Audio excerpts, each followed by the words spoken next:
How are you guys? Happy Thursday to you. Felice will be back. She's here today, and she's got a lot to talk about. So good news for all of you. You don't have to hear just from me today.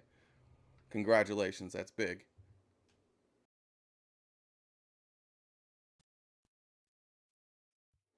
Good morning. Hi, good morning, everyone. I'm so disappointed in this shirt. I know, I knew, it looked so cool I too am disappointed. Yeah. What a letdown.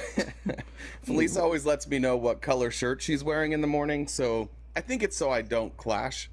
Uh, but today's shirt in the lighting looked like it progressively went from blue to purple, and then it's just purple. Why can I not find the right thing to put up a background all of a sudden? It's like gone. You may have done what I did yesterday and free up a bunch of space on your phone, and then today immediately realize like 10 videos you got rid of you still want. So maybe that's what happened. No, I have no idea. Like all of the. This is weird. I had it bookmarked, but all of the. How do you search? I don't know. How do you search? Are you out of your mind? Who are No, you I mean asking? like in the effects. Oh, great. Okay, never mind. I found it manually now. For some reason, all the things I had bookmarked are gone. Well, while you're pulling that up, everybody, welcome. Appreciate you liking and sharing already. As you're coming in, if you're new, it's great to have you. If you're not new, it's really great to have you. If you'd like to follow us on YouTube, where you can catch these live streams live, but also the replays, head on over there. It's at RTP-Talks. If you'd like to join our Discord, we've got one. You can go in there if you want. It's fun. Send me or any moderator a message. And other than that, I think I speak for everybody when I just say it's really nice to have you back, Felice. We made it through yesterday, but it's really nice to have you back. It's nice to be back. Guys, yeah, like Jay said, keep tapping the screen. Let's get to the For You page. We are taking opposition today, like every day. I would like to have a good conversation today. I mean, especially after Trump's big speech on the economy yesterday. I had I mean, that really cleared everything up, didn't it? We can now all talk about Trump's economic policy. I'm surprised there aren't people waiting in line to get up here and talk of about course. Trump's economic policy. Well, I think there were just he gave so many details that I It was think all the people are still details. processing it and going through the so many details. And that's the thing with Trump that he always does is he lays out his plans in detail. It's never just catchphrases with him. He's the kind of person who puts down a meticulous plan and sticks to it. Oh my God. What? Yeah, That some would was. say too much detail. That's true. Good comment there in the chat. Too much. It's overwhelming. It's embarrassing. It's last night's speech. As if it can't get any worse. It just gets worse every single time. There's no way to rein him in. I just answered when I'm doing okay today.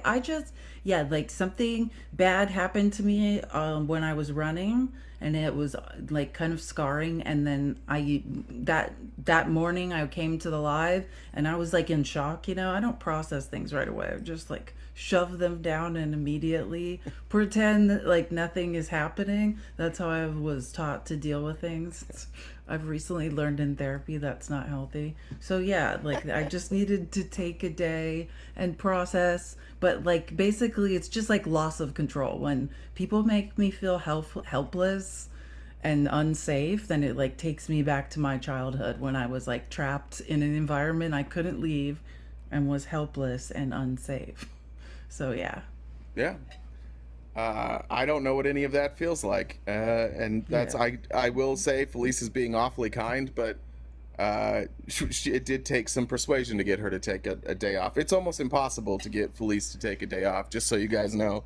And if No, you that's saw no behind the way. scenes, the DMs, the comments, the like, I gotta say, I've said it before, it is pretty fucking smooth sailing being a white male in this world. It's not so bad. It's pretty smooth sailing in comparison.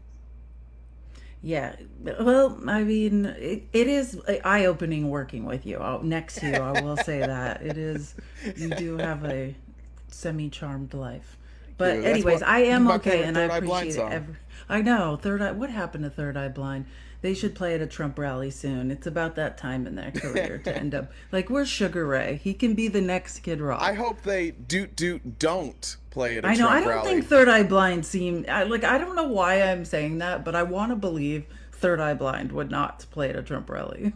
I think I've told this story before, but my best friend, he got dumped by his first girlfriend in high school, and we were at a volleyball game, and he's like, "Hey, can we talk?" I was like, "Yeah, sure." He's the most sensitive of my friends. I love him, and we went on a drive for like 2 hours, and about an hour in, after listening to him, I was like, "Did you just play How's It Gonna Be on repeat?" It's a great song.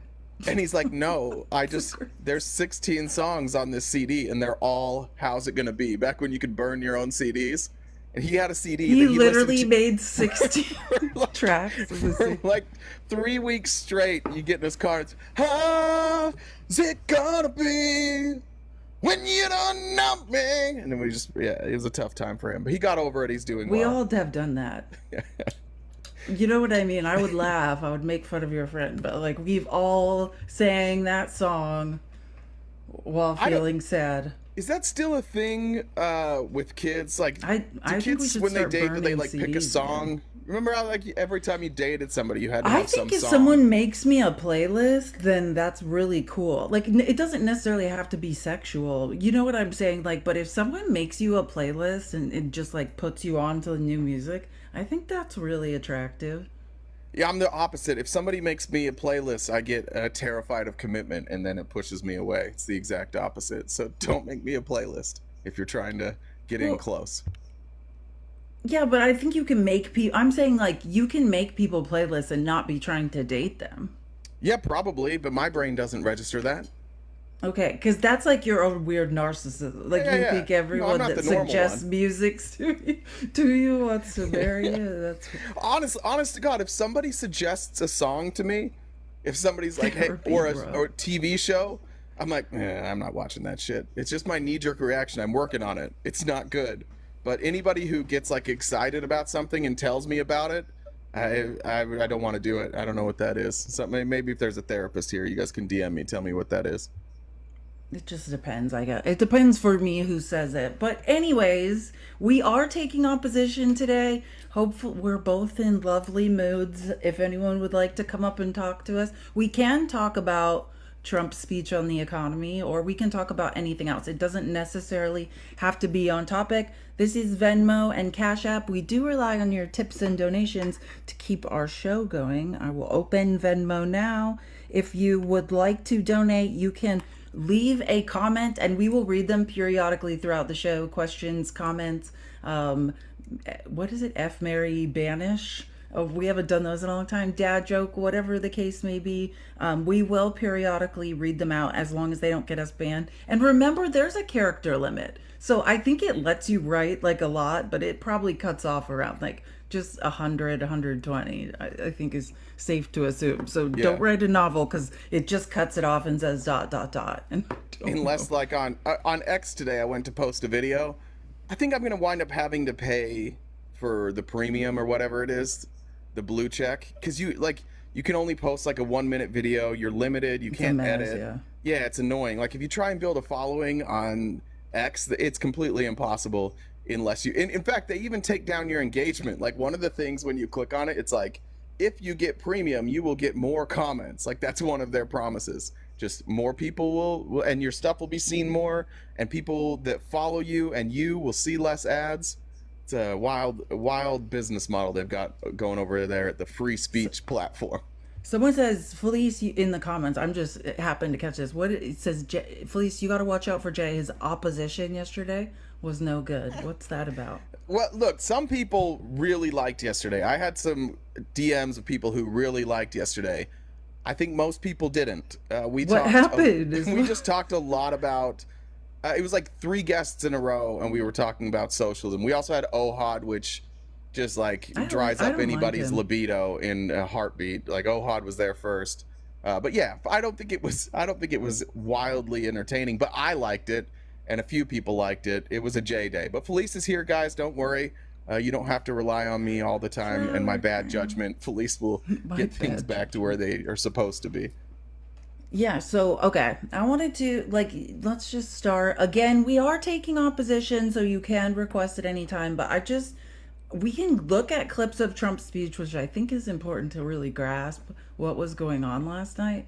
But I also just want to go. I have so many interesting things to talk about today. There's so much going on in the economy. If you don't know, or on in the government, if you don't know, the reason that Trump gave that speech yesterday specifically on, and it was supposed to be on just the economy, is because obviously the DNC convention, next week is going to be super busy. There's going to be all sorts of events going on. Like we're going to talk this weekend about how we're going to cover it, like if we're going to do special events or streams. So we'll get back to you on that. But starting on Friday, Kamala has a rally in North Carolina, right? Because all of a sudden, with the new polling and the way the polls have switched, North Carolina is basically in play for the first time since like 2008. Like we have a chance of taking North Carolina. So her speech on I Friday. just if VP Harris's team does not use PD Pablo for their songs every time they go to North Carolina,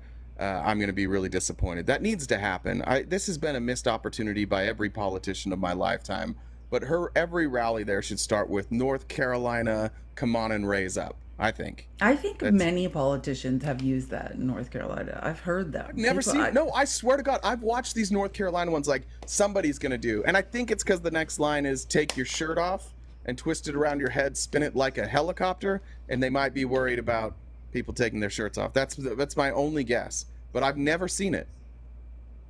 No, well, yeah, I'm pretty sure. Well, in any case, I hate that song. I think it's been over for like 2 decades, and I don't care if I ever hear it How again. dare you? But hopefully for you, like that big dream becomes a reality. Thank you. I forgot. I didn't get to finish what I was saying. Oh yeah. Sorry. So what I'm saying so she's having a big rally in North Carolina on Friday. And starting today, she's going to start unveiling economic policy, and we'll get more into that. She's doing her first joint appearance probably right now, or in like 15 minutes with Biden today. And what they're talking about is the Medicare negotiations are done, right? Like the first time collective bargaining has been done to save us money. And it looks like if this had been basically what from what I'm reading, and we can get into more of the details, but if this would have been in place, these negotiations in 2023, like we would have saved the taxpayers or Medicare $6 billion, and then out of pocket, like cost for Americans on Medicare, we would have saved, there'd be like about 1.5 billion in savings. So it's a huge deal, and they're going to get into the details of that like any minute now. There's other policy, like other economic policy, that's going to be rolled out between now and then in detail at her rally tomorrow. So Trump's weird little speech yesterday was supposed to be him in ahead of Kamala, right? And ironically, on the day from like the first time since when, like 2021, we were at 2.9% inflation. He's yelling about like inflation being out of control. It just, none of it made any sense. But that was his attempt to, like, I guess, get ahead of her and say, here's my economic policy. I think this move's really smart. I think that messaging around Medicare has been and Social Security both. The messaging has been so bad, and we've somehow allowed ourselves to become a country where like a lot of people believe what Republicans say when they say, "Oh, it's a big waste. We spend all this money on Medicare. We spend all this money on Social Security." But what really has happened, and now we're operating at deficits. Yeah, because the government keeps stealing. That's what's happening. The problem is not spending on Medicare. That money is directed towards Medicare and Social Security, and our government historically has diverted those funds or spent in other places, and they make up for it. So they point to the one thing that's supposed to be like revenue neutral. I mean, you can operate at a deficit on both of those because it goes year by year, and as long as you don't operate at a massive deficit, it's not going to matter. But the messaging has been so poor on Medicare and Social Security. It's nice to see, like, maybe this is what Joe Biden was made for. Like he's a what was that guy's name? Walter Brimley. Remember his Yeah, Medicare. Yeah. for like diabetes or no, Yeah. like catheters. What did he used Yeah. to He do can speak to commercials those for? people. Joe Biden can speak to a group of people that like we need as Democrats. We talk about the young vote all the time. We talk about women. We talk about different ethnicities. Well, the one place where we could make up ground, I think, and Joe Biden could help with this, is just people who are on Medicare and Social Security. And if you get that messaging right, we'll see how they do. That could be a huge swing. And we're in the middle, by the way, of seeing massive, like unparalleled swings in voting. I don't know. Did you look at any of the polls from this morning, the New York Times Siena? No, I Have was you gonna seen that? go into like talking about like a breakdown of the speech yesterday, but if you want to do the polling stuff, I can pivot to that. So Well, and we can go let over me just, that. it'll be quick. I think Yeah. Well, it because I have relates to this and then we additional. can go Go over right back. your. Well, no, I mean go over yours, and I have additional things to add. So yeah, I'm fine with that. Let's talk Yes. about polls. So this is from Michigan, Pennsylvania, Wisconsin. And just so we're clear, if Harris wins Michigan, Wisconsin, Pennsylvania, it's over. Right? So these numbers they're a problem. I just want to show you like how different these numbers are. In May, Democrats, when asked how satisfied they were with their candidate, 58% said satisfied, 40% were not. Now in August, 73% are satisfied, only 25% are not.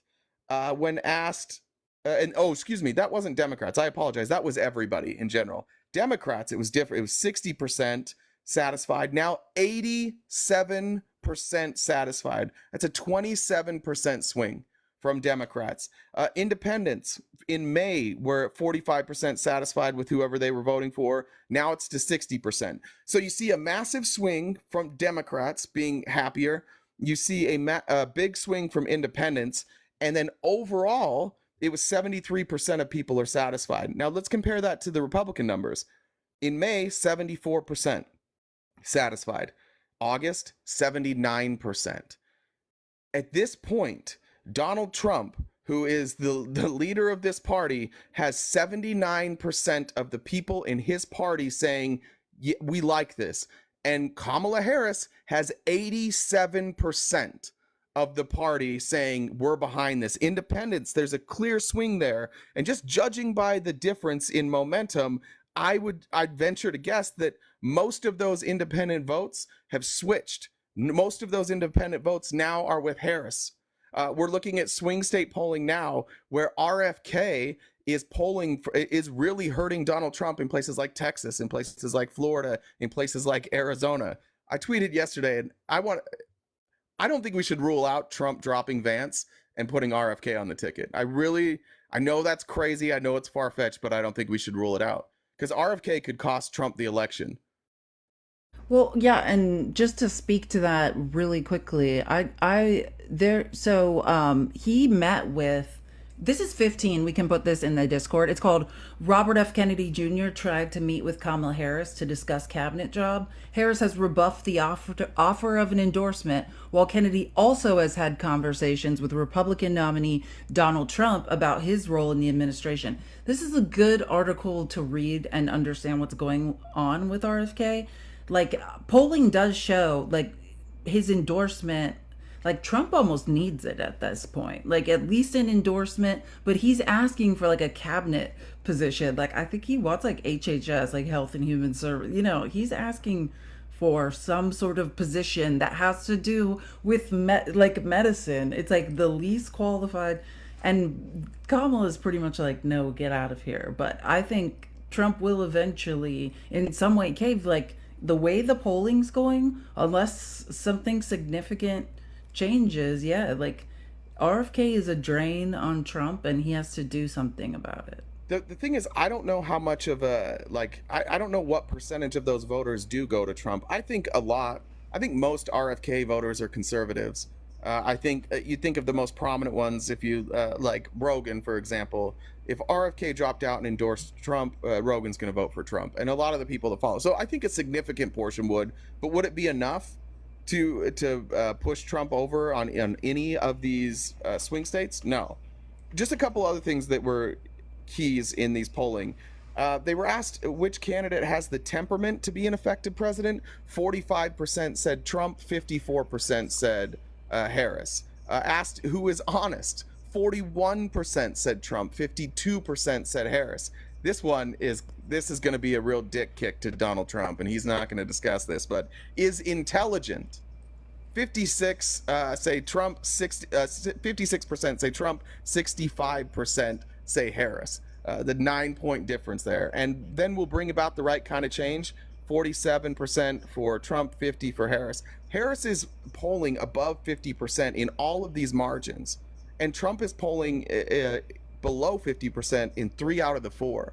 Like, they are losing steam. It's clear. It's not just that Harris is gaining steam.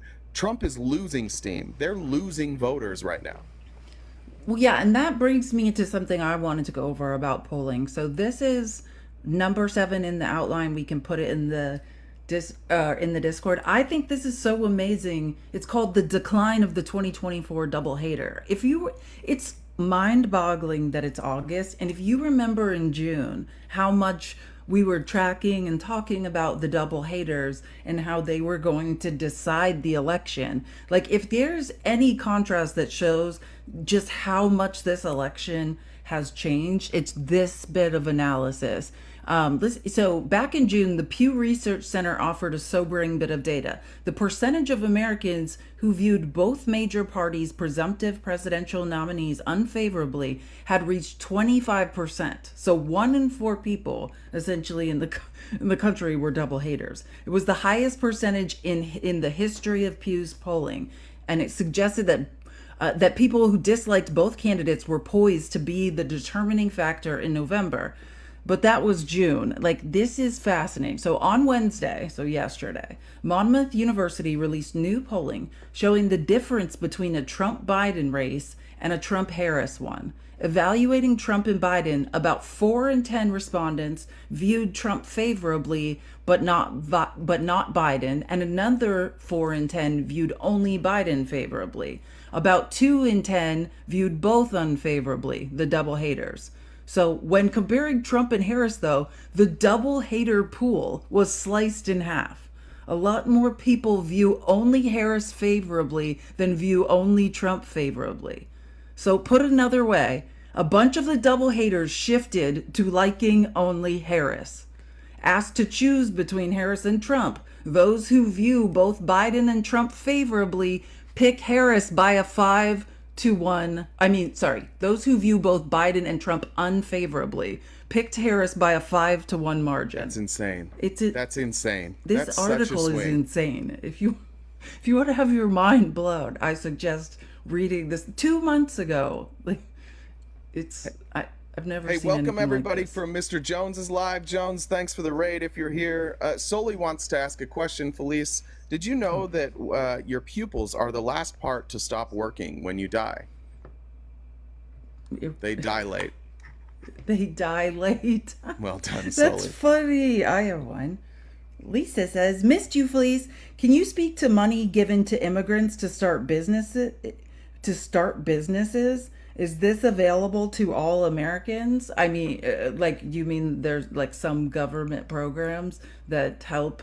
There's all sorts of different programs that help like women start businesses, immigrants start businesses. I don't have the official numbers, nor since the Democratic policy platform's not out, I'm not sure what things done in the past relate to what Kamala's plan is in the future. So I don't think I have specific information on programs for immigrants to help businesses. And again, the Democratic policy platform isn't out, so I don't know if that's part of it. But I would think, what kind of immigrants? Are you saying asylum seekers? Because I doubt they could start businesses. Just looking through this, I do see that there are grants available for people who are undocumented, but these are through private parties. These aren't government grants here. So and I had to go to the third page of Google to find that. If you have something that we've missed, just DM it to me and we'll get it added tomorrow and we'll see if we can cover it. But I'm not sure what you're talking about either. Yeah, I think the best thing to do would be like just wait until the Democratic policy platform comes out, because like that will be probably the indicator. I would like for immigration to see more, less let's do a mass deportation and more like pathway to citizenship. Anything to encourage undocumented people in this country to come out of the shadows, be documented, be counted, I think is beneficial. But yeah, I'm not sure again what specifically is being referenced. We had an interesting conversation yesterday. Somebody was bringing that up, like that they support Trump, but they also recognize that like we can't fill construction jobs, that there are like more blue collar work jobs that are available. And I said, well, what about all of these people who are either undocumented or waiting for asylum claims? Like, what about amnesty?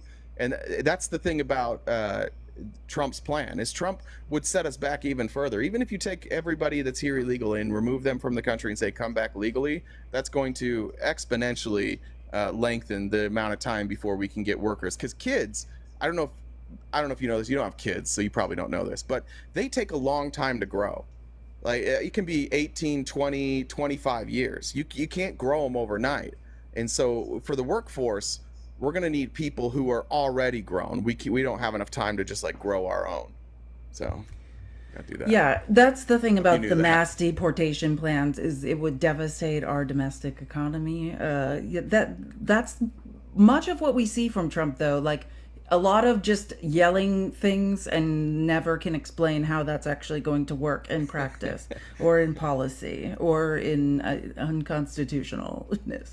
You know what's been interesting too in these conversations is that every politician speaks in generalities. So Trump not being overly specific in any of these campaign rallies, that itself is not the story. The question is, find me a time, one time ever, that Donald Trump got into the specifics of any single plan that he ever proposed. One time. When he's questioned about, find me a time when he's questioned about the specifics, when he can answer that question. I don't know that I've ever seen it. It probably He cannot. exists, but Oh it no, would he be can't. rare. He never has. I've watched every speech, like political speech he's ever given. He does not understand policy, or at least he can't articulate it out loud. That's what yesterday was supposed to be. He had Just one tricking. subject I'm to tricking the read MAGA into researching, so they to go and try read and from a find what this. teleprompter. No, I know. I'm just saying. He couldn't read from a teleprompter his own policies. Like he could not manage that. So I Not a guess great it's reader either. He's my pretty bad guess at is that. that he can't. Charles says, why are the polls different from Hillary when she was up? And also, do you think Kamala should express voting down ballot more? Down ballot more. I mean, like she in Arizona, she did, right? Like, I Yeah. mean, I feel like she did express it. But yeah, I think we're finally switching like what we're dealing with since Kamala's become the candidate. And I was talking about it. Normally when you have the incumbent president, there is just a bump that is given to down ballot candidates from the incumbent president being on your ticket. And with Biden, we were experiencing an inversion. Yeah. So they did not want Biden or Kamala talking about the down ballot races. The actual strategy was to separate for the down ballot candidates to separate themselves and essentially pretend the federal government didn't exist. And we're seeing that switch now because the polling is changing. Like you saw when Tammy Baldwin did when Kamala went on her swing state tour and she was in Eau Claire and Tammy Baldwin was there with bells on. You couldn't pay Tammy Baldwin to be within 20 feet of Biden because it was hurting her reelection chances so much. So I think we'll probably see Kamala talking more about down ballot races and appearing more with down ballot candidates. I also to address like why wasn't this with Hillary? I think it's because we trust Kamala more. And when I say trust, I don't mean like to tell us the truth. I mean when she says she's a progressive, we're like, yeah, she's probably a progressive. We don't have a lot of doubts about that. There was some doubt. Like Hillary was a crafty politician. She was good at what she did. She was brought up in an age where like she would never have reached her stature had she been a person who showed emotion or showed compassion, right? She had to be like a hard line, just deadpan, emotionless human being to raise up in the political ranks. That's how it was. That's how women rose up during that time. They had to hide all that. It's a different time. And Hillary just became the candidate at a time when that was kind of changing, and she was trying to change with it, and it was just kind of awkward sometimes. And I think that's the difference. Like, this just feels more authentic. And no disrespect to Hillary. Like, I think she has gotten more progressive, and she was trying to speak to progressive voices, but she just wasn't very good at it. And so you didn't have a ton of excitement. And I think that's fair. And I also just think that we have learned from Hillary, right? Like, we all stand now on the shoulders of giants. Like, if Hillary hadn't have ran and had that horrific experience and lost, right? I don't think Kamala would be faring as well. Like, we all learned a lesson from what happened with Hillary. Like, hey, we don't want to watch Trump just be a bigot and denigrate women and question people's race. Like, that strategy worked for him. Like the birther movement and what he did to Hillary back then worked. It's not finding traction now, and you're watching him flounder. Like, he doesn't know what to do. Like, when his cruelty stops working, he's very confused, like what to do. Yeah.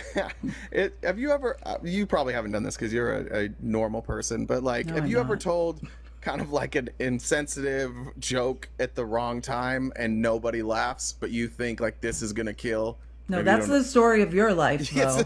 Yeah, that's kind of where MAGA is right now. Like, their shit only works in MAGA spaces. When you try and come over to other spaces and you start talking the way that you speak to other MAGAs, everybody's like, that doesn't make any sense. That's bizarre. Like, you guys are all speaking in like code. It's weird. Like, everything is this big fucking mystery all the time, and I think that's where we're at. Like, Tim Walz nailed it. I don't know why none of us just like seized on this. We've said it in all the wrong ways, but MAGA's weird. It's a weird group. Like, it's a weird movement.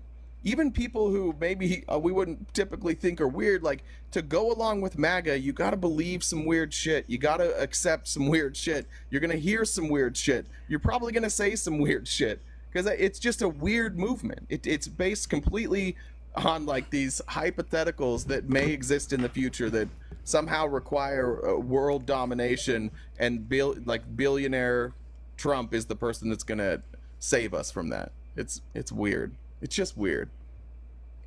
Weird is a great way to describe it. So yeah, I highly recommend this, The Decline of the 2024 Double Hater article, because it really does, like, there's so many polls and so many different ways to look at this shift, but the literal disappearance in 2 months, the double haters who were seen to be the deciders of this election being cut in half is, yeah, we're seeing things in polling that we've never seen before. Never. I mean, this whole thing is unprecedented. Like, this election will go down in it. Like, 100 years from now, if we're still teaching history, if the Republicans have anything to say about it, like, Donald Trump will have been at that point they'll be like, well, no, he was just Jesus.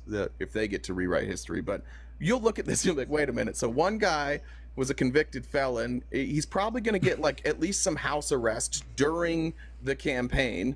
And then the other person was the vice president, and they like pushed the other president out. They pressured the other president to step down and then took over. Like, this is going to be remembered this way in the history books. So even though it was already unprecedented, these swings are. And I just think that the more people get to know Kamala, the more they like her. And that rarely happens in politics. It's usually the other way around. But the more we've seen of her, the more we like her. Yeah. I'll admit in 2020, like when she was the VP pick and during those debates, I was like, I was pretty lukewarm. 2020, when we started working together, you didn't know anything about her and didn't like her.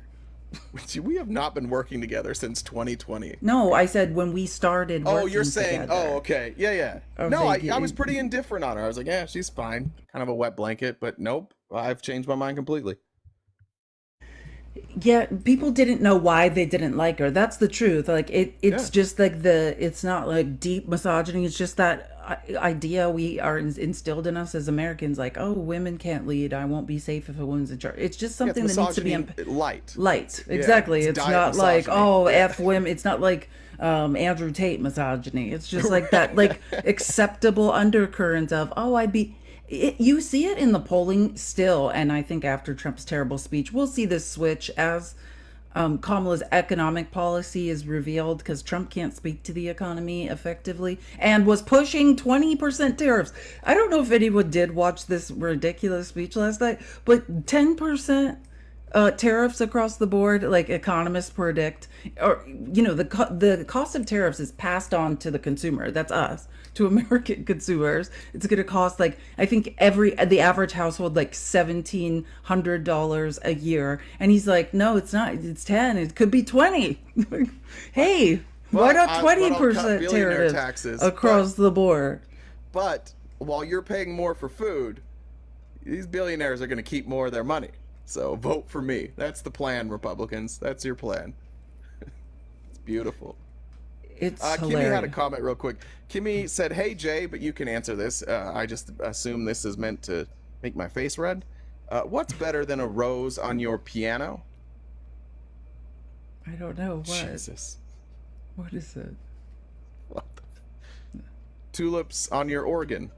I'm going to go back to my corner now, says Kimmy. Tulips on your organ. Jesus. It worked, Kimmy. It worked. Well done. Jeez. I have a couple more. Kenya, glad to have you back. Felice, hope all is well. Thank you, Kenya. Barry didn't leave a message, but appreciate the donation. And then Cindy says, I pray history treats Joe better than America has. Same. I think Joe Biden will get the Jimmy Carter treatment. Those who are Republican who can't figure out why they don't like them will always use that he was a one-term president as a way to describe their hatred for them, and they'll say, oh, he's so unpopular. But the truth is, he acted in a bipartisan way. He did, I think, more than any president in my lifetime, outside of George Bush, right after 9/11. There was like he preserved democracy after a coup and saw us recover from the pandemic the best in the G7. Like, the numbers don't lie. You could say whatever you want about Joe Biden, but the facts are the facts. I think he'll be remembered well by those who judge history fairly, but those who are just hyper partisan, it doesn't matter. And same with the left. Like, I mean, every time I bring up George Bush, people get mad. But there were moments of George Bush's presidency where he was unbelievable, and then he just started listening to Dick Cheney, and it was like, oh, okay. Oh, George W. Bush? Yeah, I don't remember George H.W. very well. I was a little young. He was not okay, and neither was George W. I mean, no, I'm just saying, former leader of the CIA. I mean, you would have talked about genocide. 90% approval rate. George H.W. George H.W. had a 90% approval rate at one point. So I'm just saying, like, the country was united. Yeah, but I mean, no one's responsible for more genocide than George H.W. Bush. I mean, he genocided a continent. That's what I'm saying. Like, you can look at the time when he was unified, and that was good for our country to be unified. I wish that then that unification would have turned not into a G side. But that's all I'm trying to say, is that history can remember parts of presidents fondly while also recognizing their faults. But there hasn't been a lot of bad with Joe Biden, honestly. Christopher says, can you discuss why Trump bail isn't being revoked since he has said he will flee to Venezuela if he loses? I love you guys, because Trump would never live in a South American country. He says a lot of things about Venezuela. His point in saying that is just to say, like, America is a trash heap, and like what used to be a trash heap, Venezuela, crime is down there and it's now safer than here, which is not true. But none of that is true. But that's like the line. That's why he's saying that stuff. Like, I can't see Trump residing in South America, but maybe that's just me. Well, maybe he's like, well, my hero allegedly fled to South America. I don't think he can leave the country, though. Like, just an answer. Yeah, he has not left the country since his legal problems started. I think they have his passport. Oh, hey, welcome everybody from Doug's Live. Thank you for the raid, Dougie. I heard a rumor that Doug tomorrow on his live, if he gets up to 10,000 likes, is going to take his shirt off. Why do you always talk about Doug taking his Doug shirt off? Messages me you like objectify him. Like, no, he tells me this. He'll message me. Oh, he really does? Yeah, and he's just like, hey, I'll take my shirt off if we get, what was it, 10,000 likes? He says it. These aren't my words. These are Doug's words. Speaking of words, Alex says Trump sounds like Sid the Sloth from Ice Age in the Sid X the interview. Sloth. Yeah, I love Sid the Sloth. I have a Sid the Sloth shirt I got in Ecuador, like in the Andes Mountains.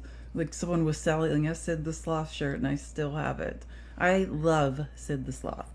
But yeah, he does kind of sit. Trump does sound like Sid. Jamar sorry. says, "Do you guys like board games? My favorite is Catan. I think that's Settlers of Catan. Settlers of Catan. Yeah. Not Or at all. Risk, the I game of don't- world domination. I used to play for like 72 hours without sleeping. I do not like. Well, maybe I would like a board. I haven't played a board game in a long time, but I do play Tropico sometimes on either my computer or PlayStation, and that's kind of like a board game. Like I feel like those. I forget what they're called, but those types of games, like strategy games, I'll play those. Scrabble's good. I love a Scrabble. Scrabble a board game? Is that? I guess it's got a board. Yeah, Does it it's count? Okay. no, it's not a board. I mean, yeah, Scrabble has a board. I mean, depending, some really cool boards depending on which edition. I love word games. Hannah says, no tax tips. Can you talk about Kamala's requiring a cap and that's how it's different than Trump's? Am I correct on that? So glad to have you back. Felice J is horrible and smells. Hannah, that is great. Well said. Well said. God, woman after That's my own heart. devastating. I know. I didn't like. I wasn't really paying attention while I was reading, and then I was like, "Wait, what?"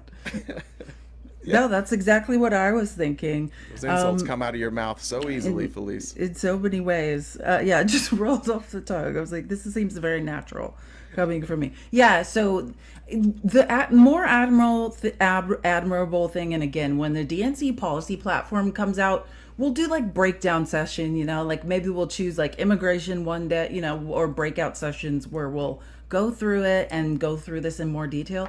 But I just want to be clear, none of this is good I don't think anybody thinks it's a good idea. It's just a loss of more tax revenue. Like if we want to say like, oh, hey, look at all the government spending and look at the debt and look at the deficit, and then Trump is literally making plans. I think I read some estimates. Now don't quote me on this, but the range is Trump's plan, and they can't factor in for changes in human behavior. That's the problem with Trump's no tax on tips plan.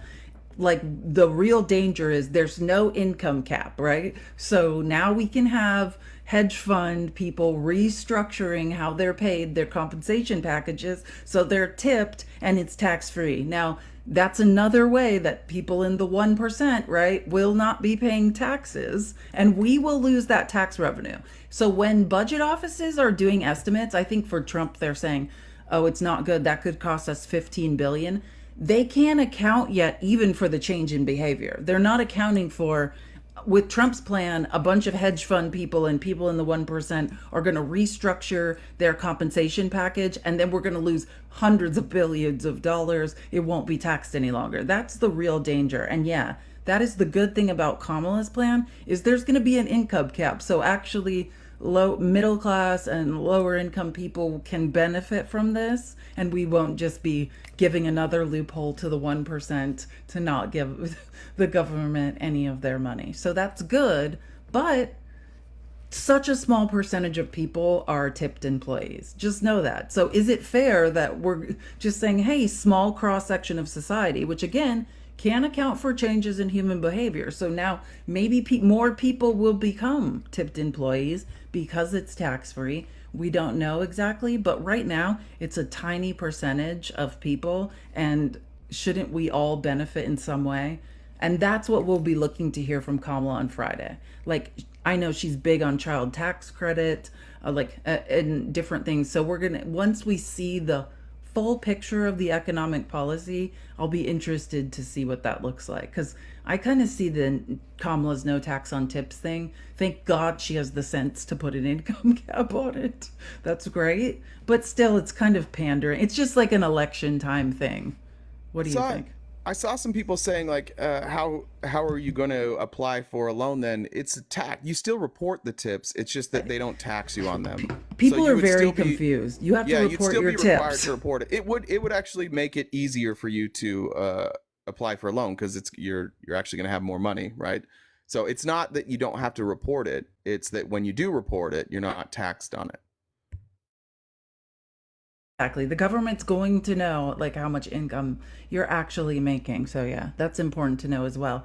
But I had, let me see, where is it? Because I had an article I wanted to suggest. Yeah, it's 18 in the outline. It's called "No, Not Taxing Tips is a Dumb Gimmick." Harris is wrong to follow Trump. This is just an opinion piece in the Washington Post. And I just suggest if you're interested in just hearing the argument about why it's not necessarily going to be an effective policy for Trump or for Kamala Harris in the long run, I suggest reading that. Oh, guys, tap the screen. Let's see if we can get some opposition. Can everyone share the live with 5 Republicans? We would like to talk to someone. Would any Republicans like to talk to us today? I do see some people in the comments who seem upset. You are welcome to request. Jen has been inviting commenters to request, and if she invites you 3 times and you don't come up, she mutes you from the comments. She gets very frustrated. There was somebody in the box, and now they're gone. Do you want to talk about, I think it's number 4. Is it number 4 on your articles? Just because I feel like... The guy that broke into the Trump office? Yeah, just because I don't know what's been going on in MAGA Lives currently, but like I do think this is the new conspiracy theory. This is one that we're going to bring up. Do you know anything about it? Because it's not a conspiracy. Like the more you... Oh, yeah. The guy that broke into the Trump campaign office is just a guy with a very long criminal history of petty crime. Like this is, I mean, just as someone who took an FBI profiling class, yeah, this is super on brand for this man. Like another day. Like this is exactly fits the profile of his behavior. Right. So the conspiracy theory is going to be that the Democrats found a known criminal, paid him a little bit of money, and then sent him down there to break in and steal the secrets.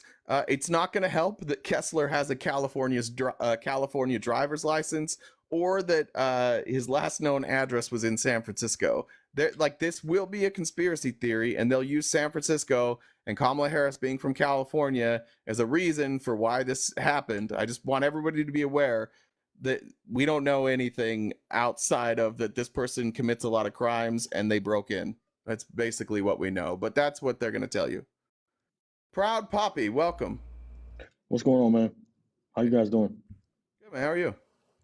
So I just had a couple questions. What's your favorite polling sites that I'm looking to follow the next few weeks?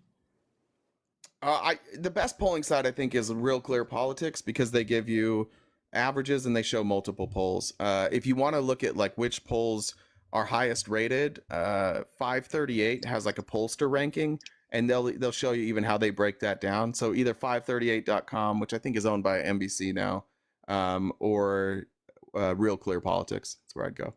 Gotcha. And then another question I had was, are you guys concerned at all about the fake elector scheme, and if Kamala does win in November, how that's going to play out with the Supreme Court and everything else? And Proud Poppy, real quick, we just today we're just taking opposition, so I'm gonna drop you down and have an answer that. But if you have more questions, come back tomorrow. On Friday, we take all sorts of friendly questions. At I 11. appreciate They're it. great questions. I appreciate them. Yeah, thank you. Go ahead, please. Yeah, and I think, was it, I wasn't here yesterday, so it was Tuesday's outline. Yeah, I'm just opening it and I'll put it in the Discord. But yeah, so there's an ethics report that came out on this by CREW, the Center for Renewed Ethics, whatever. There's a 110-page report that just came out on this. It's like what is his name? Noah Bookbinder, I believe, is the guy in charge of CREW. And yeah, so I'll put this in the Discord again. It's a 110-page report, but it's like what you have to think about is all of everything that's happening, even Trump's crowd-sized conversations. Bernie Sanders released a letter, like I think on Monday or Tuesday, which really just illustrated this whole thing. He's just saying, like, don't be fooled. It seems like Trump is obsessed with crowd sizes. Like what he's doing is setting the stage, setting like is laying out the evidence now to dispute the certification of the election, dispute the results of the election. Like, this is all gearing up for him to gaslight us out of reality. And if anyone caught Rachel Maddow's Monday episode, she was promoting, I guess it's one of the researchers, which is like my dream job, to be a researcher for Rachel Maddow. But one of her like researchers slash producers has a book coming out, and it's called The Ministry of Truth, which if you're a 1984 fan, you know what that means. And it's talking about like the way that Trump dares to just lie to our faces about like recent reality, just to, like he says, his new line about the COVID crisis was he didn't mess it up. Like, that was Democrats putting masks on children, or, just the way he says the late, no one was unalived at J6. Like, all of the way he just denies reality that we all remember in the recent past. So yeah, I think it's just this election, it's all gearing up for him to dispute this. Like, just know our goal needs to be to get people out to vote, to win the election by the most decisive margin possible, but also just settle in, right? Like, the interesting thing about this crew report is it looks at swing state by swing state. It's actually naming people who have refused to certify elections since 2022, and like literally saying like, here's the people to watch, here's how we think it's going to go down in each swing state. Like, it's quite intense, but like, I think we all just need to remain calm. Like, we're all aware of this. I think journalists are raising the alarm. Mark Elias is raising the alarm, the law firm that does our voting rights cases. And like, we're aware of it as we can be. The only state in question is really Georgia, because Georgia's changed their election laws. Did you know, like, you can you can refuse to certify under, like, I can't remember, it's like reasonable in doubt, or something to that effect. Yeah, I don't remember the wording. Well, first, Jesse says for Republicans for Harris, MAGA research. Thank you for the donation there, Jesse. Let me pop over here, make sure we don't have it wrong. The other thing I just like Felice says, these lies will work on MAGA, and it's bad. But I also think it's not devastating. So the MAGA cult will continue to believe more and more crazy shit. And the more they allow themselves to be lied to, the harder it's going to be to get those people back. It will take a lot more work. And maybe this turns out to be like an actual third party. Maybe MAGA turns into an actual third party. I don't know. But these types of lies, the obvious lies, these are the types of lies that are a choice. You have to choose to believe this stuff. You have to choose to ignore evidence. You have to choose to ignore reality and believe that. Now, we had these types of lies in 2020, and our courts held up. They tried fake elector plots in all these states, and the courts held up. Ever since Joe Biden took office, we've been flooding the United States with more progressive judges, right? So we're in a better place now in the courts to handle this, outside of, I guess, if it gets to the Supreme Court. But even then, I do not see our court system allowing Donald Trump to steal an election. But I do think that he needs this for his base, and he will try this because he's desperate. What other option does he have? What's he going to do? Go out there and campaign and win people over? Debate and win people over? He has no ideas. He can't articulate any of his plans. His entire agenda is just complain. It's kind of what he's got left. It's kind of his option. And the very fact that these types of plans are being put into place tells you just how not confident Republicans are. You guys can sit in the comments all day and be like, we're going to win. Yeah, I know that you think that, but not everybody's in a cult. And when you look at the data outside of the cult, it does not look good for you guys. Your numbers are dwindling in a hurry too. Yeah, I could not agree more. Like, I think that each one of us are doing, like, just if you can volunteer, if you anything you can do to support the cause, I think turn your anxiety about what may happen, right, about the certification of this election into action. Like, that would be my bet. Like, control the controllable. Whatever time you can donate, whatever way you can help and control the controllable, do it. And then also just understand that, like, yeah, like, awareness is being raised and people are on this. Turn your anxiety into anxiety, like, because we instead of I. That's so good. Trump won. Welcome. What's going on, guys? I'm What did he opposite. win? There are our TP. Does that stand for really terrible players? Because you root for really terrible players. I hate you. I hate you. So go ahead. Go ahead. You son of a bitch. Damn it! It gets me every time. T Boogie, I don't think I've seen you up here before. Are you opposition? I haven't seen, and I see. Did we lose Felice? Cam. Sorry, I was just trying to I don't know why it's not resizing. Like when I'm in a smaller box, you can't see it. Oh yeah. Shuck it. Hey guys, how was the rally? Top of the Thursday. It was good, man. It was good.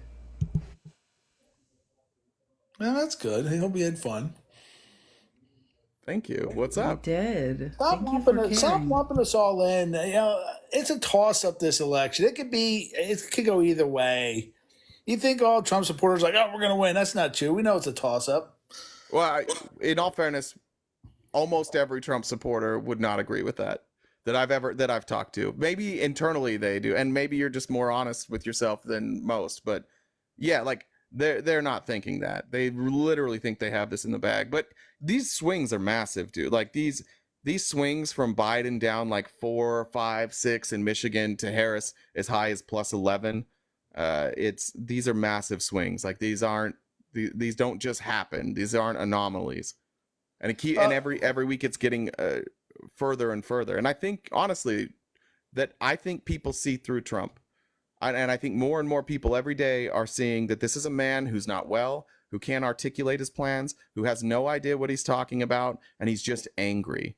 And that type of energy isn't working for Americans. Like we went through COVID already. We already did 4 years of Trump. Like we're ready to get back to regular, and Trump is trying to drag us back into the insane. And I think Americans see that. It's funny you bring that up because you just said, we choose to ignore, the facts and reality. I mean, come on. You do. What about Biden's health and him being totally out of the game? You guys ignored it. You knew the facts. Yes, you did. No, we didn't. We said repeatedly every day. We said on here that there was an obvious cognitive decline. We said that every day since he took office. We said it every day. Well, that's funny because I never heard you say it. Well, I'm sure you didn't, but I think maybe you don't listen very well. No, up until recently when you knew that it was out of the bag, you did. But before that, you guys didn't. No, look, it obviously was far more apparent after the first debate. We were saying it before that, but it wasn't. Nobody knew that it had gotten as bad as it got until the debate. That was the first time we were like, oh, like before you could explain it away. You could say like, oh, well, he did have a stutter, which is true. And he did have advanced age, and there was some cognitive decline. But you'd watch him, and you're like, oh, he always finds his way. Like he'll stumble, but he finds his way. The reason the debate was so shocking is he never found his way from that. He just lost a sentence and then stood there and stared blindly. And that was the first time we'd seen that out of him. No, that was going on way before the debate. Was it? You'd have to show me a clip of another time that happened. Look, I just think you have to ask yourself, why are you still arguing this point, right? Like, we're not going to vote for Biden. You don't have to. No, I agree. You guys got what you wanted. You guys pushed Biden out. Like, you guys want to make it seem like, oh, like you got, like Biden, poor Biden. Trump's like, oh, Biden, he has a terrible speaking slot at the DNC. You guys pushed Biden out. You guys made it impossible. He had no pathway to victory. Then he left, and you guys are like, oh, where's our easy slam dunk win? Maybe you should have played, the fence a little more and not pushed him out. I said this to you before, though. Like, one thing we do agree on, J.D. Vance is a horrible pick. I mean, I think that hurt him. I think that was if he picks Nikki Haley, I think he was going to be a lock. But there's no way he was picking her because... You know how wouldn't MAGA be upset? Aren't you somebody that would be upset if he picked Nikki Haley? Oh my God, no! Because I knew it would lock up the win for him. I was okay with Nikki Haley. I was okay with DeSantis too. I was not okay with Marco Rubio. I'm not a fan of Marco Rubio at all. Well, I actually honestly don't think that if you had Haley, you'd be winning. But I do think it would be because Trump is still the person running for president, and I don't think Haley would undo that. The people that weren't going to vote for Haley or that were voting for Haley, they weren't going to the reason they didn't vote for Trump is because they didn't want Trump.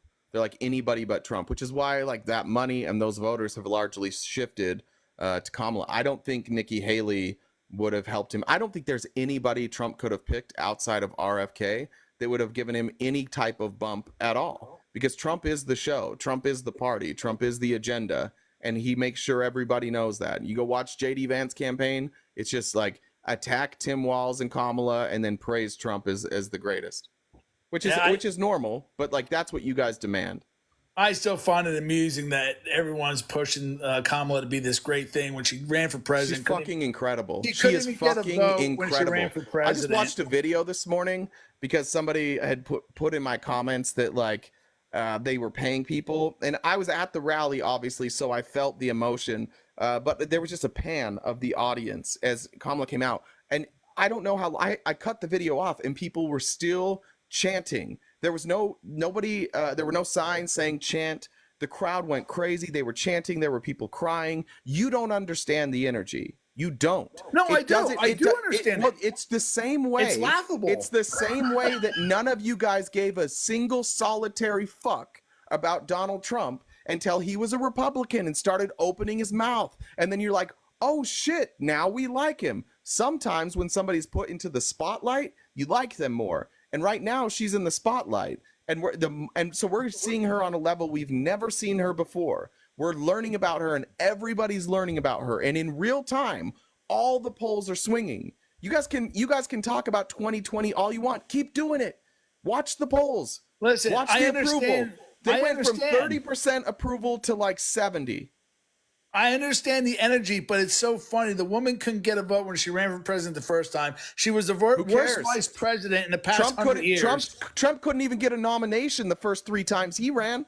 She was a terrible Trump VP. couldn't even get nominated to third parties. Even the third parties didn't want him. Again, things change, brother. So she was a terrible VP. What makes you think she was a great VP? She was a terrible VP. By what measure? Absolutely terrible. By what measure? She was like I said, she's a bubblehead. By what measure? Just everything. She did nothing. Yeah, you don't like her. She's a bubblehead. We get it. But what did she do? Nothing.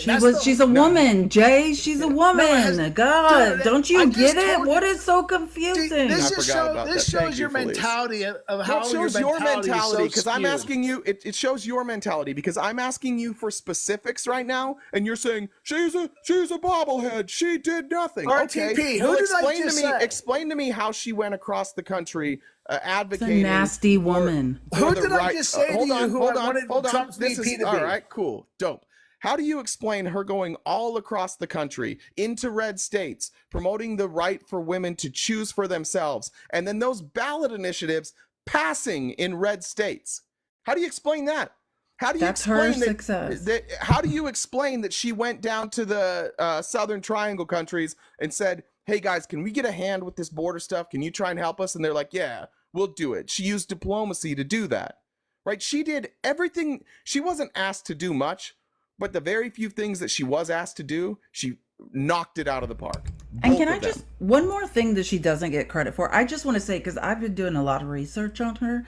Like, she has been, for Biden's 3+ years of his presidency, his legs, right? Like the Inflation Reduction Act, all of these, groundbreaking ceremonies, this woman has crisscrossed the country, went to rural areas, urban areas, and shook hands, kissed baby, done the work.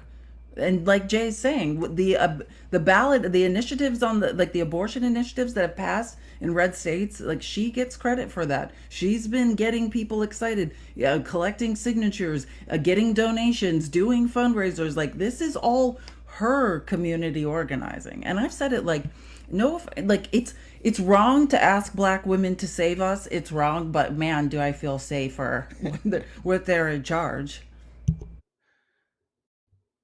I don't think he knew he was muted. There's no way. Did I just say, who did I just say I wanted to be Trump's VP? Who did I just tell you? Nikki Haley. Okay.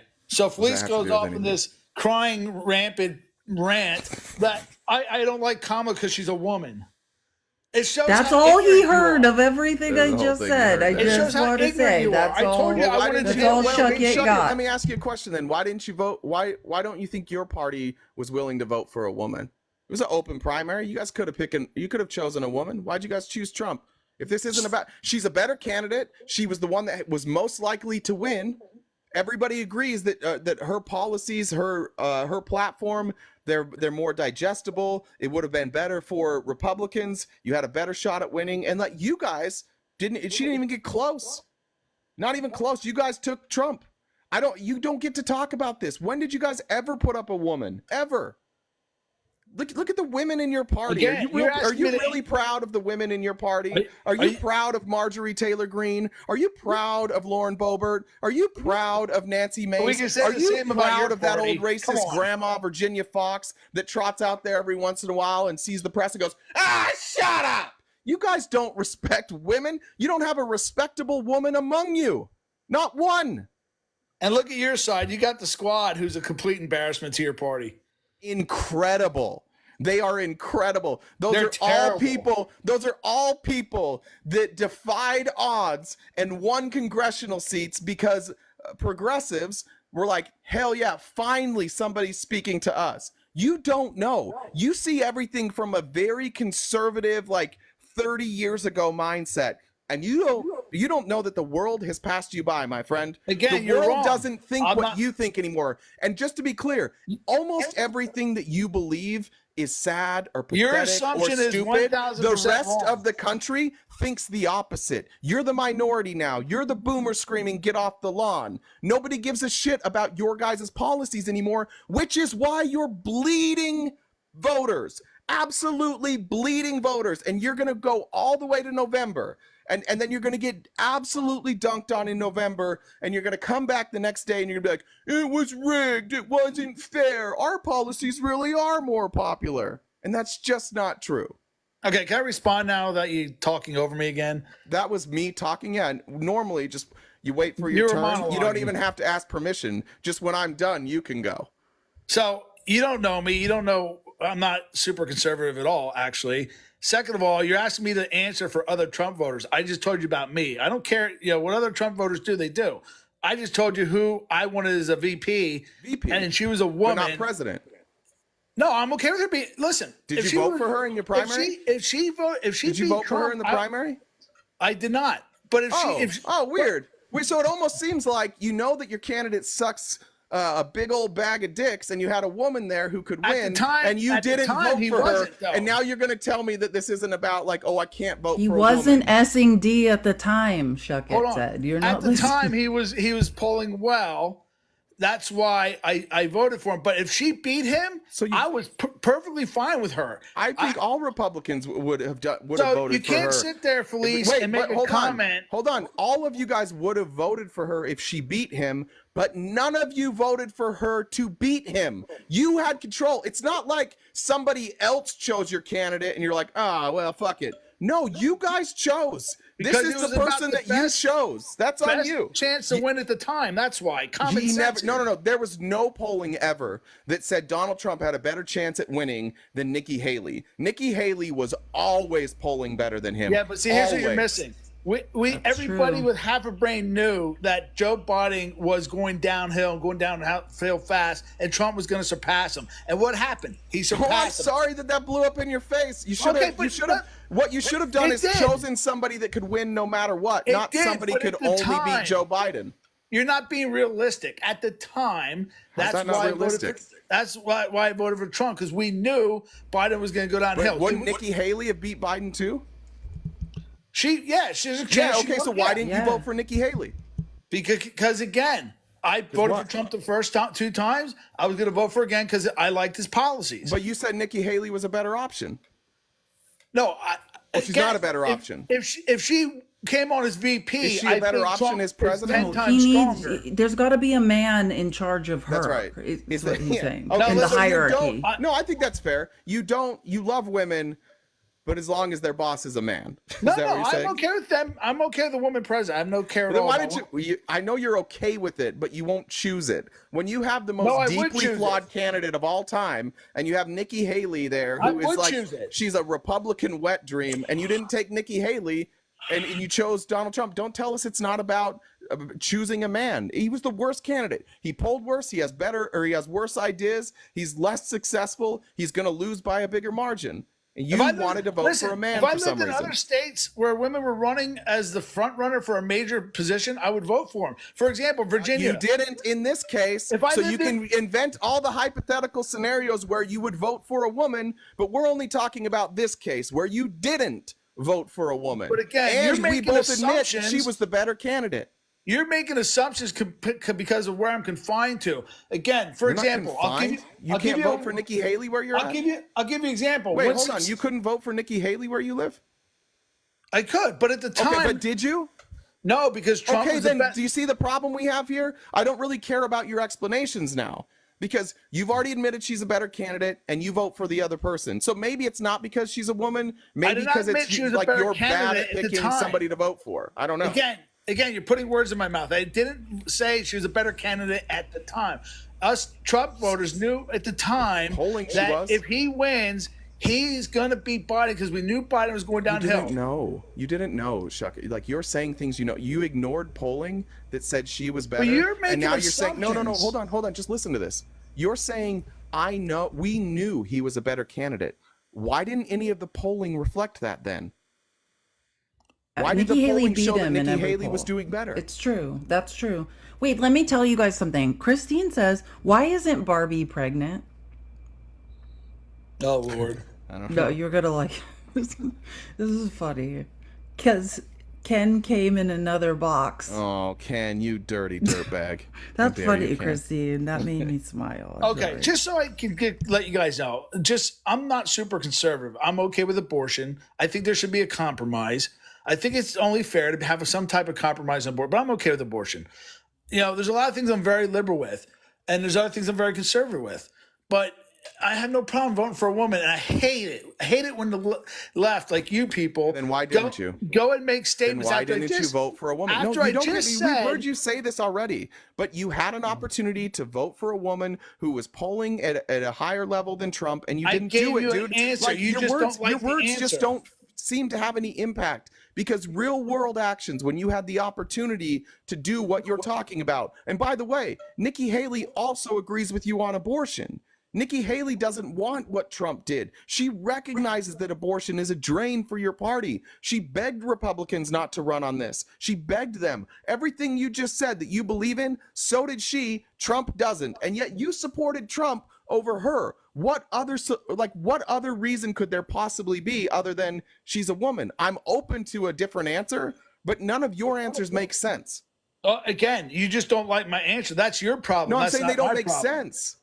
But it's your problem. That's not my problem. You don't think it makes sense. I think it makes perfect sense. Well, you're reverse engineering it. Like what the issue is now that you guys are in the situation you're in, you're like looking backward and saying, well, now I feel this way, right? You did not support Nikki Haley when you could have supported her. None of you did. Again, I gave the reason why I didn't vote for her. And it was a legitimate your reason is incorrect. You just don't think it is. But your reason, no, you said we all knew. We all knew. You didn't know shit. No, we did. You guessed, but none of you knew that Biden was going to step down. None of you knew. Nobody. I didn't say that. Okay, well then, here's where we have the problem, and this is, let's stay here. You're putting words in my mouth again. Stay here. You didn't listen. Stay here. I'm not repeating your words, dummy. I'm telling you about the conversation we just had.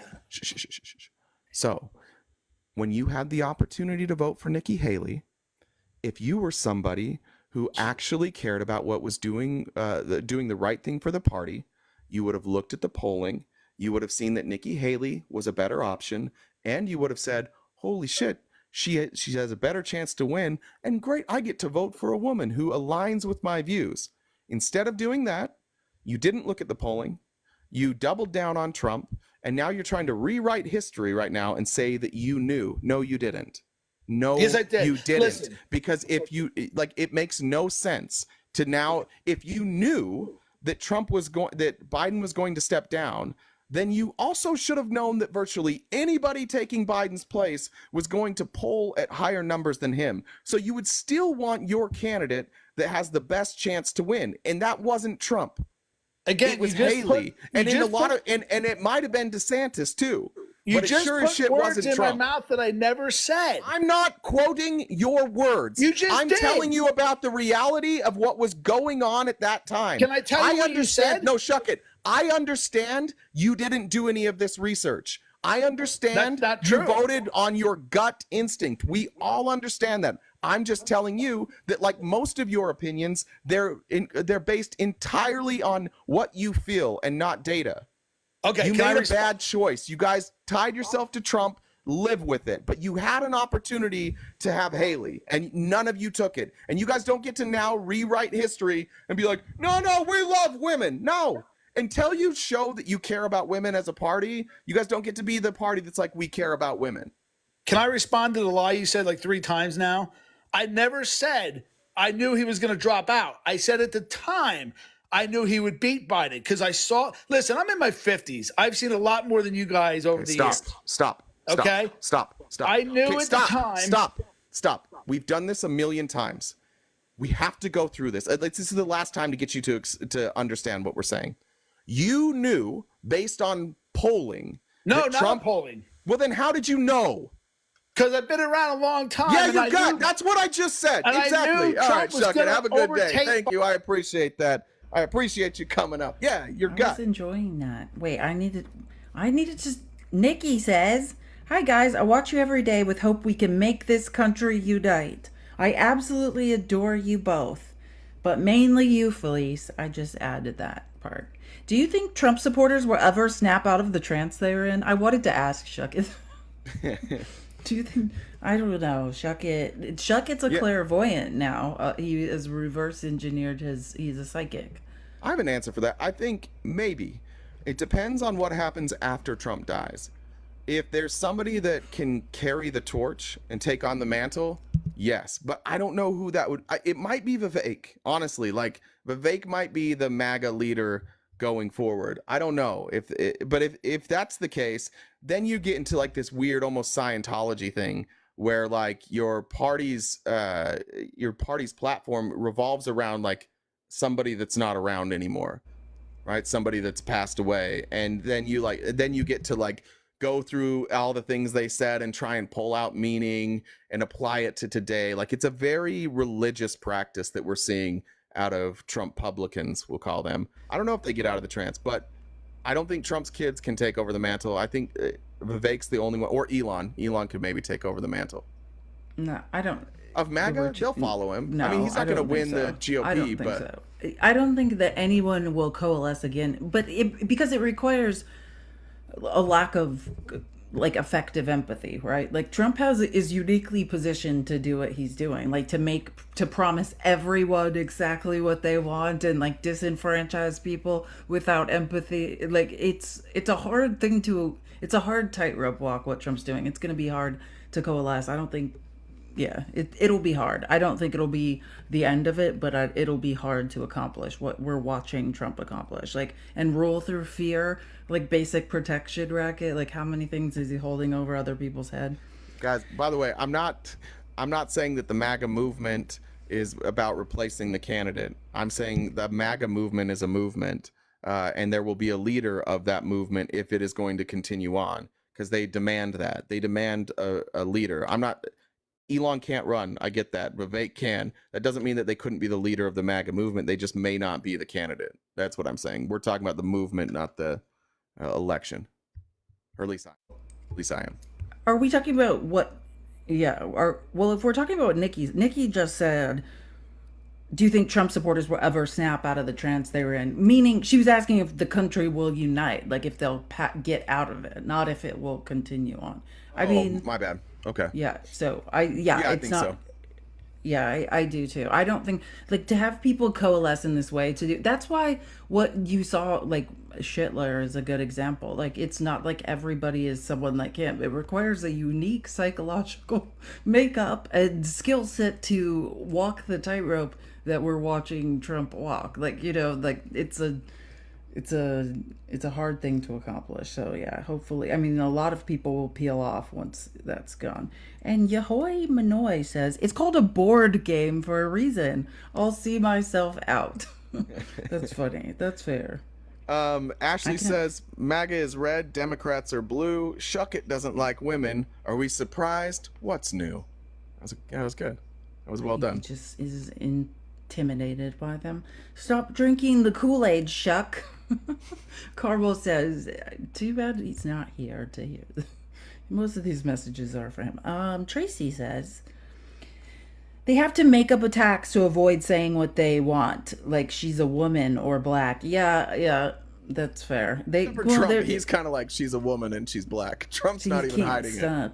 Well, and that's the interesting thing we've seen this week is watching what and I can't remember who wrote this. Someone said or wrote this, and I thought it was such a great point. But like how you watch the Republican Party. The Republican Party is trying to reach Trump by going on Fox News and like giving him a message, right? Like Nikki Haley was on there. Kellyanne Conway has been relentlessly being like, here's the line, here's what we need to be saying, like here's the messaging, you can't win this way, like because they know all he does is like sit there and watch Fox News, like hoping possibly he's gonna like get it and change tacks. But did he last night? No. He could not. I have so many funny things to share with you guys about last night. What's that movie? Is that movie called Swing Vote with Kevin Costner, where he's like the last voter, and then like he's gonna decide the election, and all the news broadcasts are directed at him? I feel like that's kind of like right-wing media right now. It's just people like, Trump, if you're listening, here's a good idea. Because they know he's watching. Saying she's dumb. That's like Nikki Haley, which it's so disturbing because like Doug Ducey. I was watching Doug Ducey's endorsing Trump, and it's just like it's no. What? I thought it was Kamala. Doug Ducey endorsed Trump. I thought somebody maybe. I thought it was Kamala. I don't think so. Yeah, to Donald Trump. Okay, somebody had told me Kamala. Yeah, Doug Ducey endorsed Trump. Ah, damn, what an idiot. Yeah, endorsed Trump and JD Vance and all the madness. Like Doug Ducey's our former governor who, when Trump tried to steal the whole Arizona fake electors thing went down, Doug Ducey was the governor and is like doing basically what Nikki Haley and Ron DeSantis are doing, being like the people who completely were like, oh, we need to stay away from this guy, and now are delusionally supporting him through this time. Troy says, dunking on MAGAs daily. Thanks, Troy. Carnal says, Shuck, I'm not conservative. Jay, did you vote for Haley? Shuck, no girls allowed. Trump. We are he-man, woman haters. We feed girls to alligators. That's what Trump should actually come out to. That'd be good. Dennis says, good. I'm afraid MAGA will become a religion. Jesus preached for 3 years, and look where we're at 2,000 years later. I know. The only thing to spread faster than Christianity was Marxism. And that's why the United States worked so hard to stamp it out. Better not say Marxism. Tyler will show up from Canada, and then everybody in chat's gonna be. Where's Tyler? He was here yesterday. That's who I was talking to. Oh, Tyler. Yeah. Was he annoying? He was, and then I think we actually got we had a real discussion at one point. Well, I think it's just an example of like people are getting crazier because Tyler is seeming more and more sane to me as time goes on. Speaking of sane, hey Dale. Hey. Hi, Dale. Hey, shouldn't we be using policies to vote? I mean, why should we base our vote on gender and race? Who said we are? Well, ask Trump. You're complaining that guy's not voting for Nikki Haley. He probably thought that Trump's he was saying her policies were better though. Shuckett was saying I liked her policies better, like she had a better chance to win. He agreed with her policies more than Trump's. That's why we were confused. Is because did you like Nikki Haley, Dale? He said that he liked Nikki Haley's policies more, but he voted for Trump. So I'm not saying that that's 100% why he didn't vote for Haley. I'm just saying, what's another reason? If you like the policies more, you recognize they had a better chance to win, why wouldn't you vote for that person? It's honestly not about the fact that she's a woman. Why would you take the person with the best shot? Why wouldn't you vote for the person that you agree with the most and also has the best shot to win? Well, she dropped out, so I couldn't vote for her. But he could, so that's why we were talking to him. So if we were talking to you, it would have been a different conversation. She didn't go far enough into the race that we could have actually. Yeah, but they did. But she did for him. So again, this is a different conversation because where you lived, you didn't get that opportunity. So just because we said it to him doesn't mean it applies to you, Dale. Yeah, but you got to understand how you win an election is you get the most votes. This is a TikTok live and not an election. Like a Democrat. Yeah, this is the most amount of votes would have been Haley. Haley had the best chance to win. Did she get the most amount of votes or not? Not from Republicans, but that's what I'm saying. If so you're she saying didn't win. Okay, so you guys are bad at this. Well, we would love to be able to replace our nominee. But I bet you would. I would too if I was you. That's not democracy.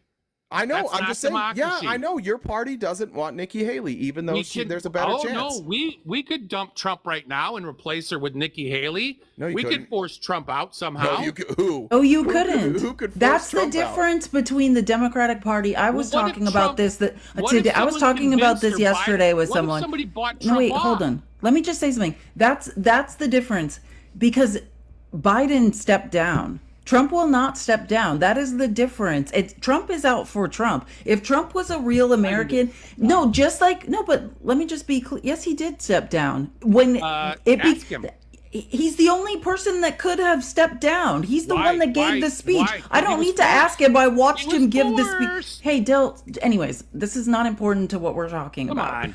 Dale, The hold on point real quick. is, Dale, these on are real your quick. these Hold are your on. feelings. Dale, you can interrupt me because I interrupt. Felice doesn't interrupt, so please don't interrupt her. She's giving misinformation. Shut the fuck saying up, Biden Dale. stepped- He did step down. She's talking and she didn't interrupt Anyways, you. You can and interrupt me, Biden but gave stop interrupting her. a list of reasons why he would, and said, "When my pathway to victory is gone." And that's my point. The reason I'm bringing this up is not to make you get upset again and go through the fact that you wish Trump was running against Biden. It's because I'm making the point where Trump is nearing, and you're saying it too. You recognize it.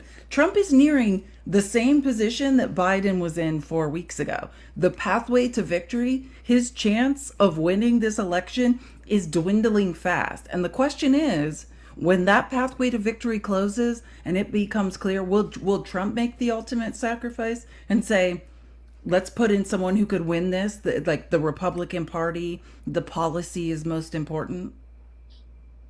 Yeah, let's do that. No, would he do it? That's the I question. guess they would have to somehow threaten him. Because Biden Who was would threaten him? But with what? 25th Amendment. There's no evidence that happened. Is there evidence it didn't? Well, it doesn't. That's not how that works. Before he says this. Dale, Get this, let me give Jay. you. Dale, hold on. No, Dale, be quiet. Be quiet. Dale, that's a mighty stupid thing of you to say. If you make a claim, you're the one that should have evidence. It's not a good way to operate just in general conversation to say something wild and then somebody says, do you have evidence of that? And then you're like, no, do you have counter evidence? Do you not have not have evidence? It's not how the world works, bud. Could you explain why he's Could you on the respond Sunday to what show? I just said first, Dale? Yes. Thank I have you. no evidence of it. There's a Great, good thank you. suspicion, though, that that's actually what happened. Why? Why Well, is there a good suspicion? I'll give you why. Because 2 hours before, he's got surrogates on the Sunday shows that work for the campaign saying he's running, Yeah, he's that's how running. you do it, Dale. He's not stepping down. Exactly, And Dale. then 2 hours later, he politics, steps Dale. down. Dale, that's politics. You would never. That's not politics. Yes, Where has Dale, that because, happened Dale, in our let history? me. I'll explain it to you, Dale. If you'll be Where quiet. has it happened in I'll our explain. history? Well, it's never happened that Did somebody Johnson step down 2 months before the election? Dale, when you ask questions, you got to be quiet for the answers. You've now asked 3 questions, and which one would you like me to answer, or are you just here to answer your own questions, Dale? Show me where it's been done. Tap in the our screen, history. guys. Okay, Keep it tapping the hasn't, screen. but that doesn't mean that it You happened said this that's time. politics. Yes, it is politics, and you haven't let me explain what politics is. Do you want me to explain what I meant, Dale? Sure. Okay, great. So if you have an announcement that's coming, like even if your campaign is changing direction, you don't give that away. And you're certainly not talking to your surrogates and messaging like, hey, I'm thinking about stepping down, especially when you haven't made the decision yet. Because as soon as you float that idea that, oh, Joe Biden is considering stepping down, it's over. You've lost the ability then at that point to make your own choice. So Joe Biden's surrogates were definitely out there, and Joe Biden himself, and this seems to correlate with the visits to Delaware. There were the two people that are his most trusted advisors. They both came and visited him. They both said, and he has said, like, yeah, we were looking at data, and the data showed I didn't have a path to victory. And so he took the two people that he trusted the most. They said, we don't think you're going to win. And he said, okay, I'm going to do what's good for the party. But that answer is not acceptable for you guys because it makes Joe Biden look like a good guy. So you have to change the narrative to say, oh, he was threatened, he was forced. That's why Donald Trump out there now is doing this weird thing where he's like, Biden's going to come back during the DNC. Biden is angry. Biden is vindictive. And even though Biden and Kamala are having a press conference together, right? Even though they're still working together. It's because the narrative of Joe Biden stepping down because it's right for the party, you guys don't like that because it makes him look good and you want us to think he's evil. The problem is, across the country, people have seen it for what it was, right? It's only MAGA who's trying to see it in this alternate reality.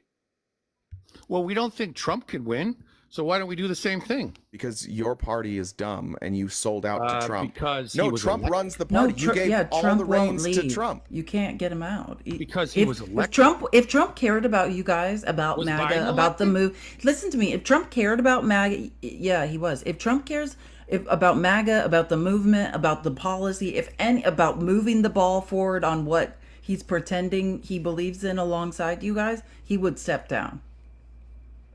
Yes, I agree. And it would have been better for the country. And we can take his policies and move forward because her policies are terrible. You don't know her policies, and also virtually First of all, everything. yeah, I do. What are she they? doesn't have very Tell me many, about her but policies, she said them in Dave. 2020. Dale, tell me about her policies that are terrible. Sure. Go ahead. Well, she's going to take your private health insurance and make that disallowed. Which is great because across the world, private health insurance ranks very poorly versus universal health insurance. So that's a win. And most of our country agrees with that, by the way, which is why we're seeing people hopeful for her because that's what we want. So that's a loss for you. She's going to give amnesty for the asylum seekers. A good, again, very popular decision. She supports the Green New Deal. Very popular. Really? Because not very many You're senators a climate voted for denier. it. Not many senators voted for it. I said, wait, hold on, Dale. I said it's popular among Americans, not by people who are bought and paid for. The polls show it is. that? Go look at polling. Yeah, you want me to pull up polling? That's one of the highest things they're voting on is the Green New Deal. What? That question doesn't make any sense. Climate change is one of the big things. That's No, yeah, Dale, No, I you said it was don't. popular. Yeah, you don't like think that meaning climate it's change one of is the real. things. We're saying the rest of the American public does not feel Yes, that way. climate change is very real. I don't think that. it has we a could stop 31. it if we tried. The margin of voter support is 31. Right? It's what massive. It's massively 31. popular. Be quiet long enough to hear answers, please, Dale. Like, this is why it's so frustrating talking to you. You have no desire to have a conversation and get to the bottom of anything. You just want to keep talking. The American people, when they are polled, the Green New Deal is popular. It's above the majority. You can call it a disaster all you want, and that's fine. I don't think you could explain it in any great detail, but the American people, all three things that you've just mentioned, those are all wins for Kamala.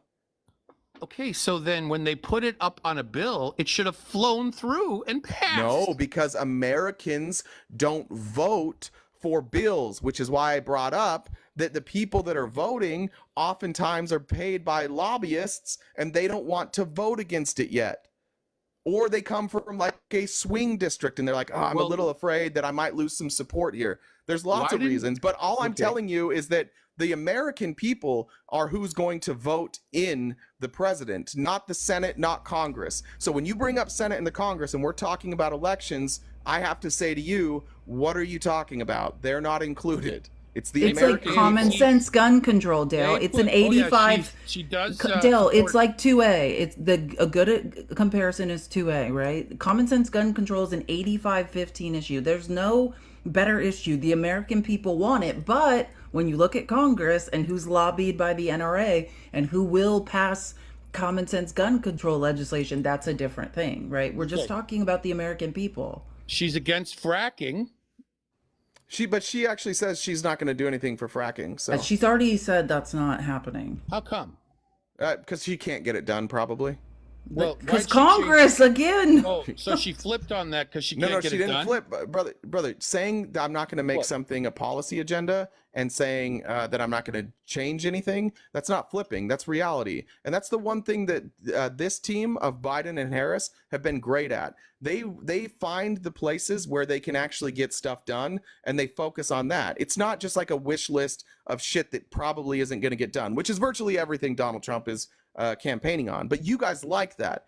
She's telling you it's not realistic, so it's not going to be a focus. And that's why Biden will be remembered well and Harris will be remembered well, because they focused only on the things that they could get done, things that have bipartisan support, which, by the way, Green New Deal, almost all Democrats, a majority of independents, and 1/3 of Republicans polled about that support the Green New Deal. So yeah, there's aspects of the Green New Deal that we're probably going to be able to put in place. Absolutely. Oh, it should have passed.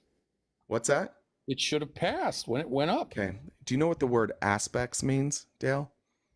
You know, they put it up. Dale, do you know what the word aspects means? No, I don't. So when I said there are aspects of the Green New Deal that will probably get put in Which place, ones? obviously, Dale, obviously I'm not talking about the Green New Deal. I'm talking about aspects of it, Which which we've ones? already seen. We already saw that in the infrastructure bill. How much money was given towards renewable energy infrastructure?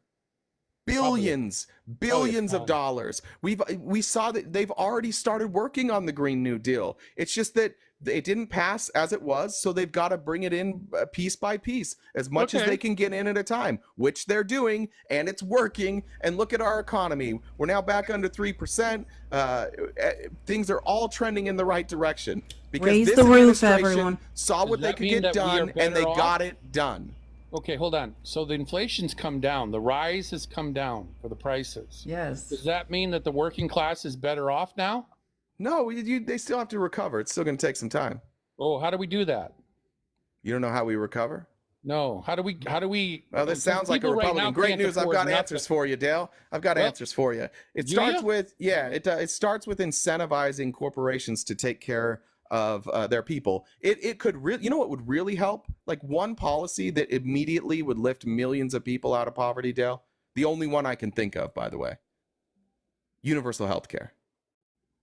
There How do are you pay people for that that? there are people that spend, $15,000 a year on universal health care. You don't think they'd like to have that money back in their pockets?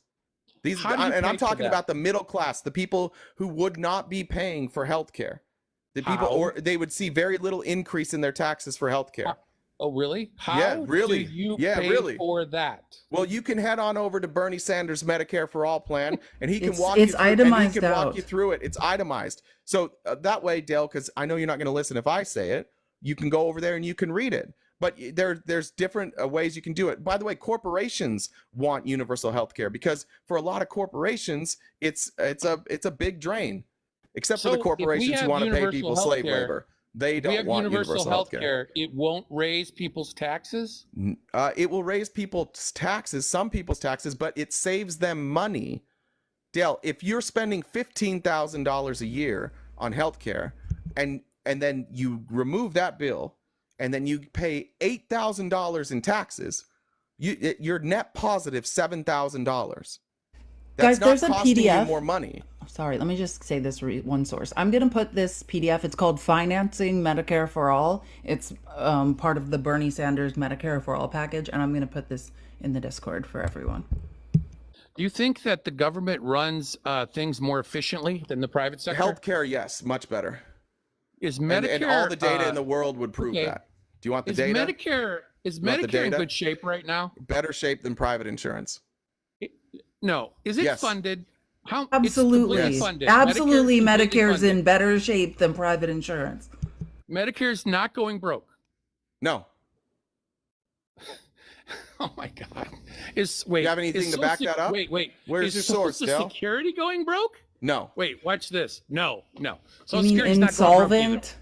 Do you mean Yes. Yeah, you're talking. Yes. Yeah, dude, you're talking Yeah. about the trust fund. Sure. And Insolvent. do you know what Is happens it if going that broke? trust fund goes to zero, David? If you're, how old are you? I'm 60. Okay, so I'm if Old that- enough to so let's- party. Let's take it back 20 years. Let's say you're 40 years old. Okay. You know who's not going to get be it? quiet, Dale. An Be 18-year-old. quiet, Dale. Let's take it back. No, even then you're wrong. But let's go back to when you were 40. Let's say you're 40 right now, and the fund, the trust fund, the Medicare trust fund goes bankrupt. What percentage of your benefits can you expect to get when you become eligible? Couldn't tell you. 80%. Okay. Because what we are pulling from, and it's true, is the trust fund. But the trust fund doesn't fund Medicare, right? Medicare is paid every check. It's paid every single check. So we constantly have money coming in from Medicare. But if Medicare was funded by everybody and paid everybody's bills, it would be substantially better, because you're going to add the people using it and funding it. You're going to have a whole healthy demographic. It would change our funding. Like all that money that we pay to private health insurance, we could put that towards universal health insurance. And guess what? Private insurance, when they take your money, 20 cents of every dollar that you spend with them goes back to patient care. Medicare gives 80% of that money back. So you get way more for your money, and you can negotiate lower prices, which Medicare obviously can do. We've seen it with insulin. The fact that we have the government negotiating on our behalf keeps prices lower. Private insurance wasn't out there negotiating insulin at $35. No, they didn't give a shit, because they got to make more money on it. The government is not right to run all programs, but it's stupid to say that the government shouldn't run some programs. It's also dumb to say the government doesn't run some programs well, because they do. But no matter what, there's going to be flaws. I'm just telling you, private health insurance is terrible. It's nowhere near the best insurance in the world. Is the VA run well? Better than private health insurance. Still- Better yeah, still outcomes, better. better not what I satisfaction, asked. more money spent, more of the money that we spend actually goes to patient care. You can look all this shit up, man. Instead of just having Republicans cuck you into supporting these millionaires and billionaires that run healthcare companies, just look into the numbers. Our government is way more effective at running healthcare than private healthcare is. Way more. When Yeah, you but- take And it's cheaper. When you Wait, take profit out of healthcare, do you get any innovation? Yes. Yes. Healthcare companies don't pay for God, innovation. do some actual you know what- research. How the fuck? Who do you think pays for innovation? You think healthcare companies No. are out there like coming up with cures? Dude, all they do is pay your bill. If you took drug companies and you said this is the price you Healthcare can is sell not it drug at, companies. That's big pharma. You're talking Yeah. about a different industry. no, it's all the same. No, it's not you- the same. if They're you different. Not, take Did Dale. you just say that big pharma and healthcare are the Yeah. same industry? Dale, that's Price why for drugs. today damn. Biden and Kamala are probably right now speaking, and what they're doing is they're talking about the historic collective bargaining that just happened for the first time. Medicare collectively bargained against the pharmaceutical companies and have saved us, the taxpayers, $6 billion out of pocket costs for Medicare people, about $1.5 billion, just from using collective bargaining power. Now imagine if this entire country was collectively bargaining against Big Pharma. Yeah, and then you told Big Pharma this is what you can charge. Yeah, that's what every other country does too. That's why their prices are lower. And where do the drugs get innovated? What country? Here. Why? Because we subsidize it with socialism. 'cause we You pay do not for it. understand how drugs are Because developed. we The have a United States are profit no, element. Dale, taxpayer money. What do you like? What's the HIV drug that is like changing people's lives? Do you think Big Pharma developed that? No, our tax dollars did, and Big Pharma's holding a patent and gouging us and gouging. Our tax dollars paid to develop a drug that now Big Pharma is holding a patent and charging us and overcharging us for. Yeah, That's Dale- a crime. Dale, the NIH funds almost all of our medical research. Yes, PrEP. Thank you. It's almost entirely funded by the NIH. These big pharmaceutical companies, you know what on average they spend on R&D? What percentage of their profits? No. 2%. Is that a lot? That's not a lot. Oh. Because you know who gets way more of their profits? Shareholders, CEOs, sales reps, C-level places. They have private jets. 2% of their money goes to R&D. Most of what they benefit from, we paid for with tax funds. It's What just country dumb, Dale. Like I'm Okay, telling all you, right. Dale. I'm telling you, Okay, if for so you're one, saying that it wouldn't change. Dale, for once in your life, just one time, just let your guard down for just a second. Open your mind to the fact that you might not be right about something. Okay? Do you think that people with a profit motive have our best interests at heart when it comes to healthcare? No, but I think No. that profit Now, drives if we innovation. removed that incentive, that profit incentive, do you think we would spend more or less of the money on actual healthcare? Less. You think we would spend less of the money? No, not less money, less of the money that we collect. We would probably not innovate as much. I didn't ask about innovation, Dale. And Are you that's not struggling to true. track this? So they probably I'm would asking not Dale. do Dale, research. listen, we're talking about healthcare. So Yeah. stop talking about innovation because that's a Drugs different are part of healthcare. Yeah, no, they're not. Not by health Yes. insurance companies, Dale. New We're talking about treatments, health. new Dale, methods, we're talking about Dale. new We're drugs. talking about Health insurance companies don't do research and development. do- You have to understand that on a basic level. That has nothing. can't- Medicare for all yeah. has nothing to do with developing drugs. You have we to know can't- that. We can't Well, move past Canada this point. has And Medicare for Dale, we cannot move past this point until you understand that health insurance companies do not pay for drug innovation. Do you understand that? Yes. Okay, so stop talking about innovation when we're talking about health insurance companies, okay? Why doesn't Canada Okay, great. innovate Okay. drugs? No. Don't change the subject. Stay with me. Dale, this is not one of those days where you get to direct the conversation because you don't know what's going on. And I'm going to do my very best to help you learn something today. So today is not the day for you to just switch from subject to subject, okay? We're going to stay right. We're going to stay right here. 20% of the money that these healthcare organizations take in, and their only job is to pay your bill. Out of all the money they collect, 20% goes back to the people who want service. Under the government-run healthcare, it's 80%. Why? No profit motive. The motive is to provide the best care for the cheapest price. And you have to weigh that out, right? We could have better care, we could have worse care, but we want the best care possible for how much we're willing to pay. You don't get that with private insurance. You only get that when you have universal healthcare. And that has been shown all across the world. Every country who has done this in the way that Bernie Sanders advocates for has much better health outcomes, much better service, and less people in poverty than us. Okay. So then my question is, and my statement is, how many countries out innovate the United States when it comes to healthcare? We're I talking can't. about health insurance. Stop talking about innovation. You already admitted they are not related. How the fuck did you just are they forget that not you related? already conceded They're- this point? Hey, because we're talking about universal health care. Universal health care, right? The How government many becoming new stop drugs- talking, Dale. Stop talking. The government becoming the administration and processing insurance, right? Taking private insurance companies and the government handling that, processing the bills. That's what they're doing. That's all universal health care is, right? The government pays the bills and does the administrative process for the billing. That's it. It has nothing to do with anything else. It just means the cost no longer goes to us and we don't have to pay profit margins for shareholders, right? And get denied preventative health care and screenings and tests because we have to deliver money to the capitalists that own the private healthcare insurance companies. I was going through this Bernie Sanders PDF for like how it's financed. And today, the traditional Medicare program only spends 2% of its costs on administration. That's less than one-sixth the administrative costs of private health insurance companies.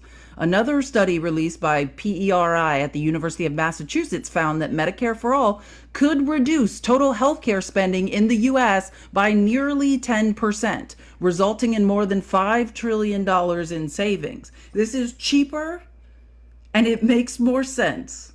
It makes sense in capitalism to keep your workforce healthy. And Dale, So you're being incentivized by government your ramps party up- to not support this so that these healthcare insurers can continue making record profits. Think about this just for you. Be selfish for a second. If you had better healthcare and it was cheaper, why wouldn't you want it? Can you guarantee it's going to be cheaper? Yes. How? I feel like we've had to explain this a It's bunch of almost times like you already. weren't listening But when I was again, just speaking. Again, more Do you of know the how money. many people don't Hold have on, hold health on. No, insurance today? listen with your ears, Dale. Don't ask questions and then ask a second question. Wait for the answer, please. Okay, Dale. The private healthcare insurance companies take 10 to 20% of your money, and they use that towards care. The government, I've seen 80. That one right there, I don't know specifically what they're talking about, says that would be like 98% of the money, saying the administrative costs are 2 to 3%. But let's just say 80%. 80% of your money goes towards care. That means it takes less money to operate, Dale. Less money to operate. Now, if it was more expensive, then we would have substantially better care. I'd actually be fine if it was a little more expensive. Our care would be better. But yes, every country that has done this in the same way has better healthcare than we do and better outcomes. We're ranked 15 in the world, Dale, and we're the only ones that are still clinging to this stupid model where we pay somebody billions of dollars a year to write a check for us. We write them a check, and then they take 80% of the money and then give 20% of that money back. And we call this a good system. In what other scenario, Dale, would you pay somebody 80% of the money? Like you're going to pay your electric bill and they're like, hey, we're a service and we'll pay your electric bill for you. So give us our money and 20% of everything you give to us is going to go towards your electric bill. You would never take that deal. It's the world's stupidest deal. But only with Republicans and only in the United States, where we listen to politicians who are being bought and paid for by these lobbyists, would we look at those numbers and be like, well, but I still think we should stick with it. Because the other one sounds like socialism. It's just math, Dale. So we're $35 trillion in debt. 35 trillion, and we're adding $1 trillion every 6 months. Yeah. How do we possibly pay for a program like this? New fucking taxes. Read Hey, the plan. let me try. It's paid for. The plan pays for itself. You have to increase taxes, but nobody's paying for private health care anymore. So there's money that's freed up. This doesn't add to the national debt. I don't think you know how our government operates. Wait, let me just give you a statistic. Let's This look at might the help. working No, poor. Dale, stop talking and listen. You need to receive information because you're really struggling here. It's not going to cost more money. We're going to save money. So I think you're missing is that just because there's private health insurance companies, our money is still being spent every year on healthcare, right? So if the status quo stays in place, right, between 2022 and 2031, the federal government, so our tax dollars, right, will spend 59.65 trillion. That's 59.65 trillion. If nothing changes, if what we're doing now stays the same, according to estimates from the conservative Mercatus Center, under the Senate's Medicare for All legislation, those expenditures will drop by approximately 2 trillion. So like what you need to understand is just because there's private health, we are still spending money. Our tax dollars are being spent trillions of dollars a decade, right, on healthcare, and we still don't have healthcare. If we switch to Medicare for All, we will save money. And we can tax the working poor. You're an idiot. Dale, and of course not, Dale. You held on to that the whole time. What did she just say? Recap what Felice just said, Dale. She said we would save money. Okay, so do you think it's good to save money or bad to save money? We're in debt after all. Yeah, you were just talking about the Yeah, debt. You're concerned about the debt, so we should save money, right? Yeah, we are, and that just shows So how so efficient. wait, but this is going to save money, so why wouldn't we do it? We get better $35 care trillion. and it's cheaper, Dale. Why don't we do it? We should. We should, yeah. 70% of Americans agree with you, which is why Vice President Harris is becoming so popular, and your guy is just digging a hole in the ground to bury more MAGA. That's the point, Dale. All these things that are popular and that would actually lift millions of people out of poverty immediately. As soon as they have health care, millions of people are lifted out of poverty immediately. The second they get it, they're lifted out of poverty.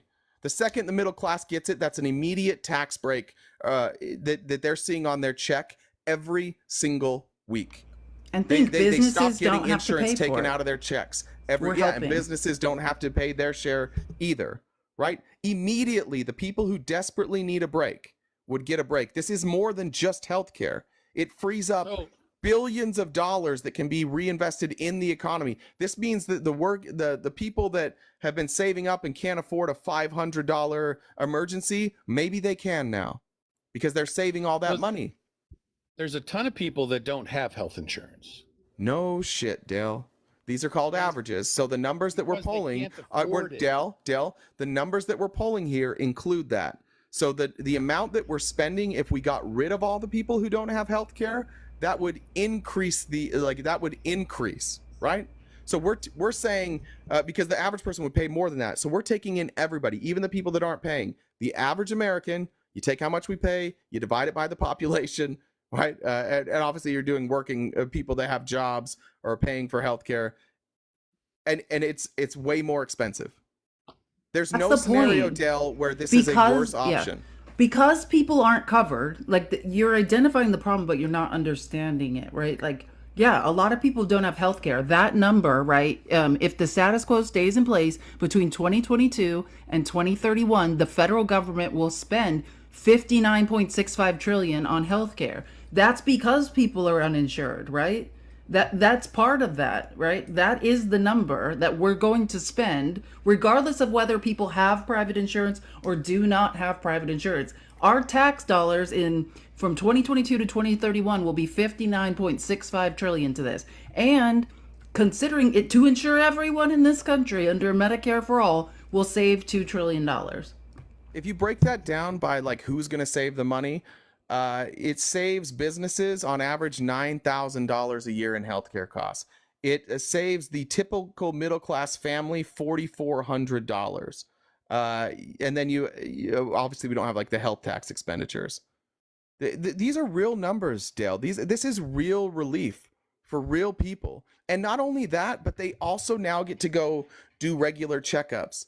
The diseases that we have that are plaguing us because people don't have care or can't afford care, like people can go, they can get screenings for these things. We have early detection. Our population gets healthier. These are all wins. And the only reason Republicans are against it is because they've been fed this bullshit that somehow everybody that has it is worse and they turn into socialist countries and then the country falls apart. And it's just not true. There's countries all over this world who have been doing this and it's working phenomenally. You know what they don't spend money on? Those countries that have this? What? All those countries that have, like Canada and all these countries that have. They do spend money on research and development. Spend money on? What? They do spend money on R&D. Defense. Oh my God. That's the crazy travel. That's a travel. You picked up 3 pivot feet in order to pivot that far. You just walked halfway across the fucking court without dribbling, Dale. That was the dumbest thing you possibly could. Are you out of your goddamn mind, Dale? That was so stupid. Do you think What does that have to do with anything? So we need to have shittier health care. Here's the answer. Guys, we spend a lot of money on defense, so we need to have shittier health care that's way more expensive. Good argument, Dale. Would the working poor person, would they have to pay a premium? Would they have to pay tax on it? No, there's no premiums. Okay, so who would God damn, Dale. There's no copays, there's no premiums, there's no deductibles. Free. For Except poor if you people, have yes, Dale. Yes. What would the threshold of the salary be to make it free? Let me look here. I'm looking at the top marginal I tax. don't think there is a salary to not make it free. It's free. Like, what do you mean? Like, if you make too much money, you start. Make X amount of dollars. Yes, it Well, is. it's and how cheaper it's paid. still. Yeah. What do you mean? No, but it is free. Like, I mean, we all pay taxes. Yeah, but some people have a We all Cadillac. pay taxes, right? Just like we do today, right? Yeah, There's always some going to be a people- tax structure, and that depends on the budget and the tax plan that we're currently under, right? Yes, but as of that's- today, the tax plan we're going to spend 59.65 trillion in the next, from 2022 to 2031 on healthcare. And if we just magically switched over to Medicare for all, we'd save 2 trillion. We'd So- spend 2 trillion less. People making $50,000 or less would see a savings, meaning taking away their premiums and replacing it with whatever they'd be taxed. They would see a savings of $4,400 a year. It's fantastic. How Thank about you, the Dale. person that doesn't? How about the person that doesn't have health insurance right now and pays nothing? Dale, we've already covered this. Those numbers they are be already taxed? Those numbers are Dale, Dale, those numbers It's in are the already 59. Dale, Yeah, those it's numbers are already already in. factored in. Okay. God, dude. Why Why are don't you you so listen? Why are you Why so would there desperate? be No, such Dale, why are you so objection to this? desperate? Dale, why are you so desperate? Like, this isn't going well for you. You don't have Why an would- answer to why would Dale, this shut not up. pass with Dale, I'm ease? asking you a question. This isn't going well for you. Why are you hell-bent right now on dying on this hill? This Why is would the this most not lopsided pass with debate. ease? Why are you so willing to die on this hill? Why is do this you not want private passing health with insurance, no Dale? effort at Why, all? Dale, please, why do you want private health insurance instead of universal health care? I What don't benefit care do we either get way. from private insurance? I don't care either way. I don't want to pay more. I already What pay benefit enough. do we get for private insurance? Well, I'm afraid that some of the people. I didn't in ask what you were Canada- afraid of. I'm asking you what benefits we get from private insurance. Dale, are you having trouble understanding the question? I could rephrase it if you'd like. Private insurance gives you the ability for access to a doctor.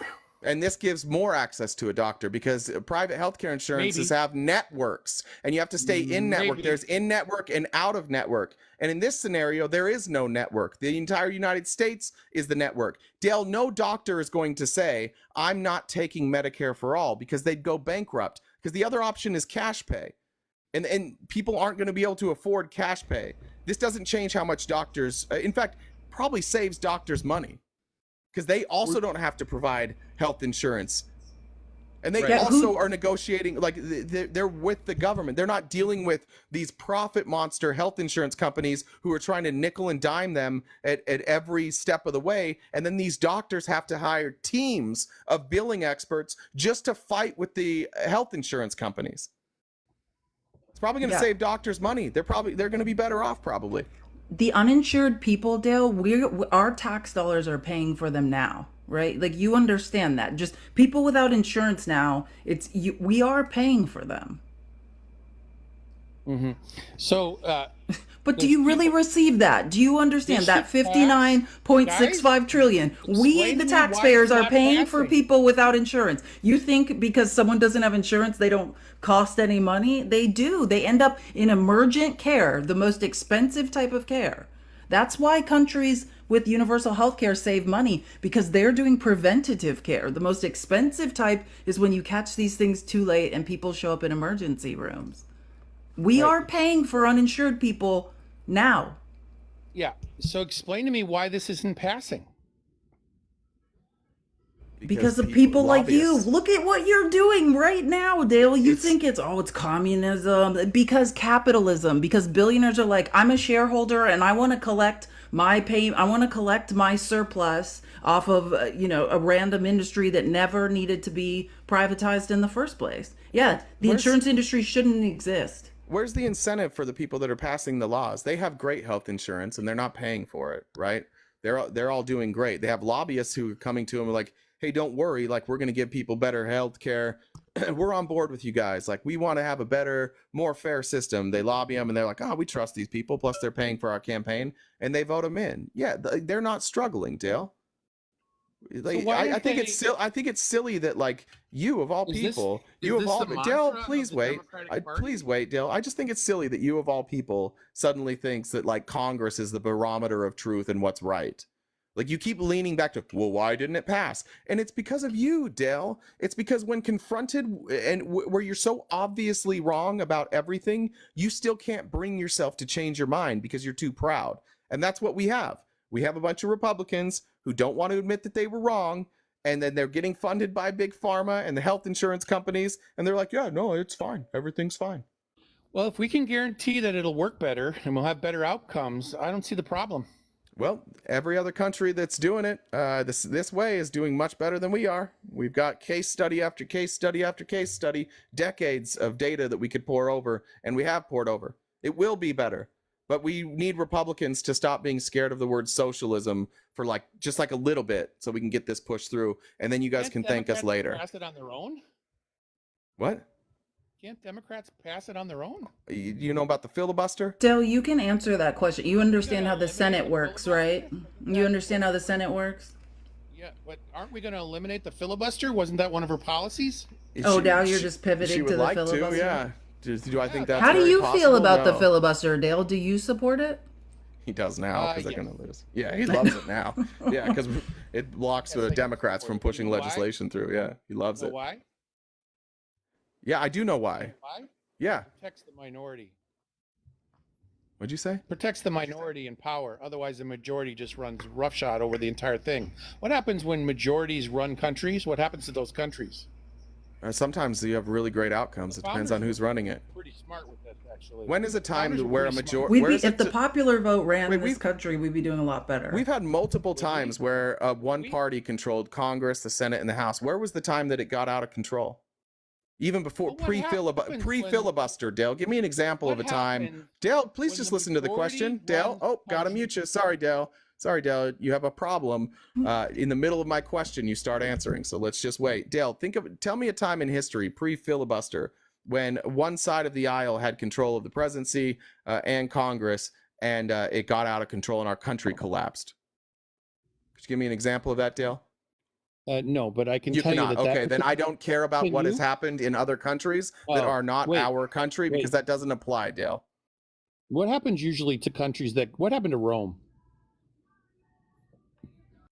Come on. Go on. Now we're at Rome. Well, I got to do some capitalism really quick. I do too. BR Research, if you're opposition, will you just say I'm opposition in the comments? Go ahead, please. Oopsies. I clicked on 1 second. I'm getting there. Sherry says, Trump early voted in Florida yesterday. I thought felons couldn't vote. Can you explain? It's also ironic he early voted because he's saying everyone should just vote on the day of the election with paper ballots, and then he's early voting. But no, it depends on the state. Like, felons can vote in certain states and the rules are different. I believe the rule in Florida is that whichever state you're convicted of the felony in, which in Trump's case, he's a citizen of Florida, but was convicted in New York, it diverts to their laws, which allows him to vote. Yeah. Like, I think we went over this after the hush money case. Yeah. Like, he can vote still, basically. But yeah, it's annoying. It is funny though that he's early voting. Carol says they were so confident that a felon would win. Good point. And then I had one from Michael. Michael said, can't stand Dell. Almost everything he says is a snarky question. Love you guys, though. Thank you. Yeah, Dell is like a borderline, fake intellectual. Dell's whole goal is very similar to how our good friend Jeffrey used to operate, and where they just ask questions. Like, if they get stumped, they just pivot and ask a different question. They never answer a question. They just answer questions or ask questions the whole time. And then just drive you crazy by going in circles. What's up, Jen? Okay, so I see people in the request that I think some of you may be friendlies or agree with RTP in place. If you are, please drop out a request. If you come up and you agree, I'm just kicking you out. So if you do that, also if you haven't subscribed to us over on YouTube, please do that. RTP Talks is the handle, and then if you'd like an invite to the Discord, send myself, Jay, or any other mods a message and we can send you an invite. Thank you. Thank you. Yeah, it's RTB Dash Talks. And I have a couple more to read. Do you have any? Carmel says, I have one that just came through actually right then. But somehow we knew the first thing out of your mouth would be wrong, Dale. That's funny. Scott says, isn't it amazing how conservatives can't listen? They all seem to struggle with this skill. Well, I think it's just like it's a case of they think that they're right, but they don't know that they're right, and they're not willing to admit that to themselves. I think it's a problem with politics in general, is that people are unwilling to admit when they're wrong. They just think that they just probably don't know, but there's an explanation for it out there somewhere. Toddy says, I can't watch today, but don't want to miss this opportunity to remind folks that the voting booth is private. No one needs to know you are not voting for a crazy, misogynistic narcissist. Vote for hope. Thank you, Tanya. See you tomorrow. Avichku, I hope I said that right, said Jay laid it down like a zaddy in that debate. Thank you. Janice says, because John McCain saved the ACA. F Trump up good. I know. That's part of the reason he cannot forgive John McCain and continues to disrespect him. That thumbs down. I heard him yesterday. He's like, he said, like, he seemed to have had a malfunction with his arm when he made that. It was like, dude, what are you doing? No, he just like, he was being dramatic. I was when I was on a walk last night, I heard him saying that. I'm like, cool. He thinks that was a thumb malfunction now. God, was that real? I'll have to find what I was listening to and send it to you. And Sue says, great job, guys. Keep it up. Love you. Love you too, Sue. You're the absolute best. Is that all of them? Yes. All right. BR Research, welcome. Just making sure you are opposition to us or Jen will kick you in a hurry. Can you hear me? Yeah. Yeah, so what's our national debt right now? What's the interest on our national debt? I think they just printed an article not too long ago. I don't know. What is it? I don't know off the top of my head. I was just asking you. You guys think we can afford everything, so... Yeah, are you talking about for universal health care? Yeah, what's the interest on our national debt? Yeah, so we covered this already. Too bad you didn't we listen covered this to already, anything my we said. friend, but they pay for it. Okay, well, just tell me what's the interest on the national debt. Just answer the question. I already did. I said I don't know. I did. We I said I don't know. We'll spend between 2022 and 2031 I don't need 10 years. 59.65 trillion. This No, year. you need to listen. 59.65 trillion on healthcare. If we switch over to Medicare for all, we will spend 2 trillion less over that time. We are talking just about what you're concerned about. You're concerned about the debt and the deficit. What we're saying is this would save us money, right? A real fiscal responsibility. Now Not counting the collective bargaining against Big Pharma. You're muted there, friendo, because you were being a little bit rude by interrupting. But if you want to unmute, you can respond.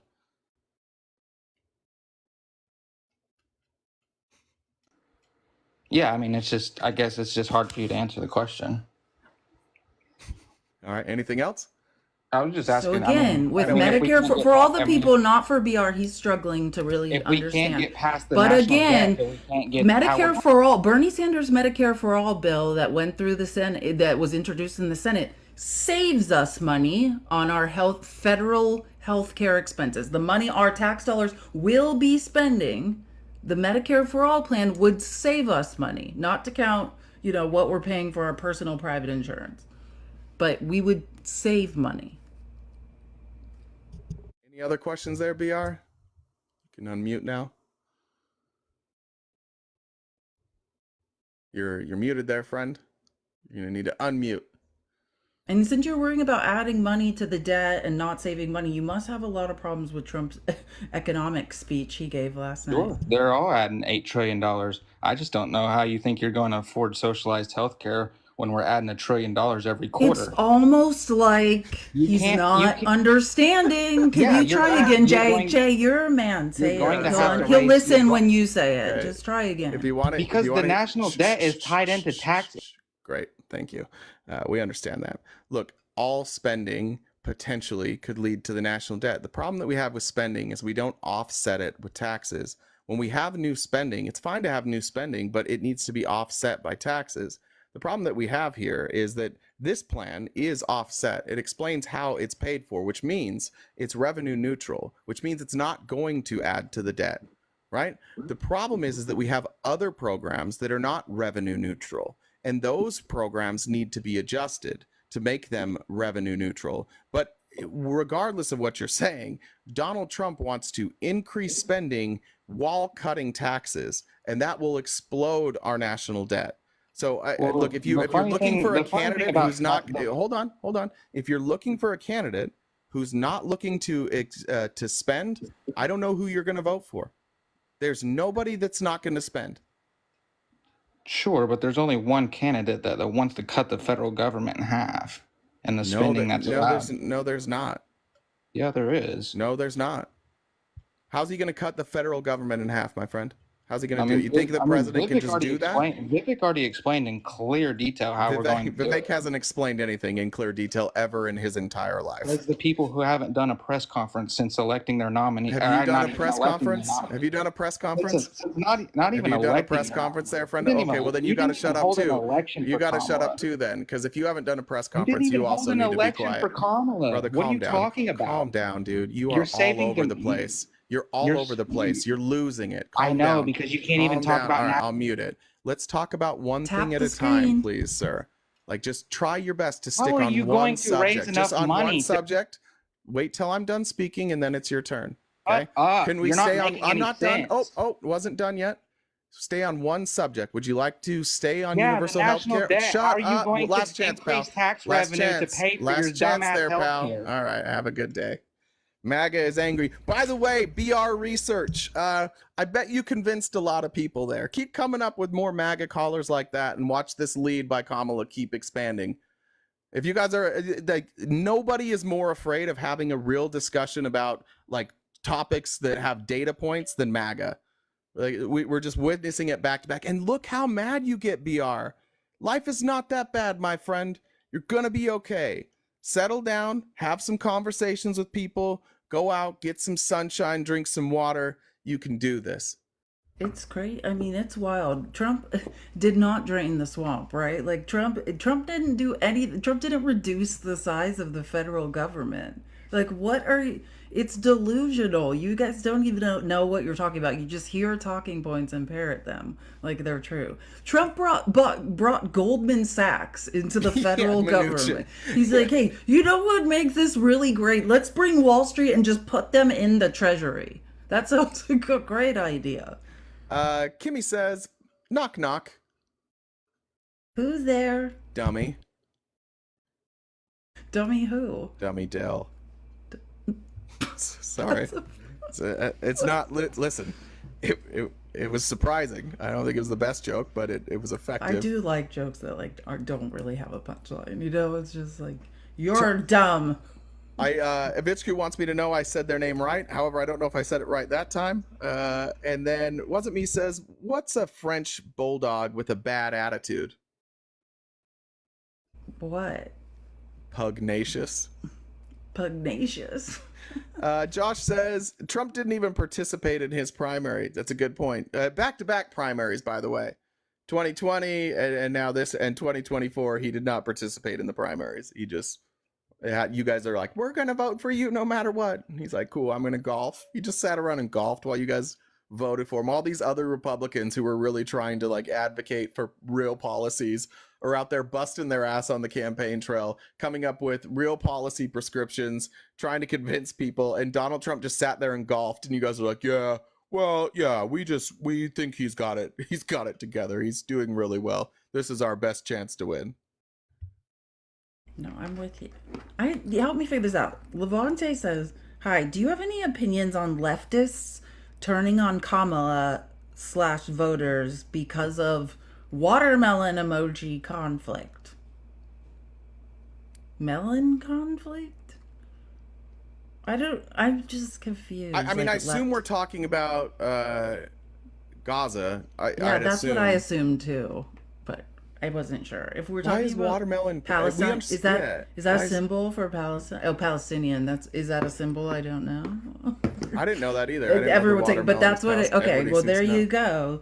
Yeah, no, my thoughts are like, I've talked about this a little, but this is so I disappeared into South America for a while, and there was a couple reasons, like some things happened, but I was very disillusioned with capitalism as well, and being complicit in genocides and things like that. And I thought, I'm going to go to South America. And then when I was in South America, I realized, oh, wait, I'm still complicit. Like, I'm still, even as an expat, I'm complicit in many different types of genocide. I was living in a place, like through Operation Condor, where the US has presided over, we're very interested in preserving democracy in the United States and installing authoritarian coups in other places.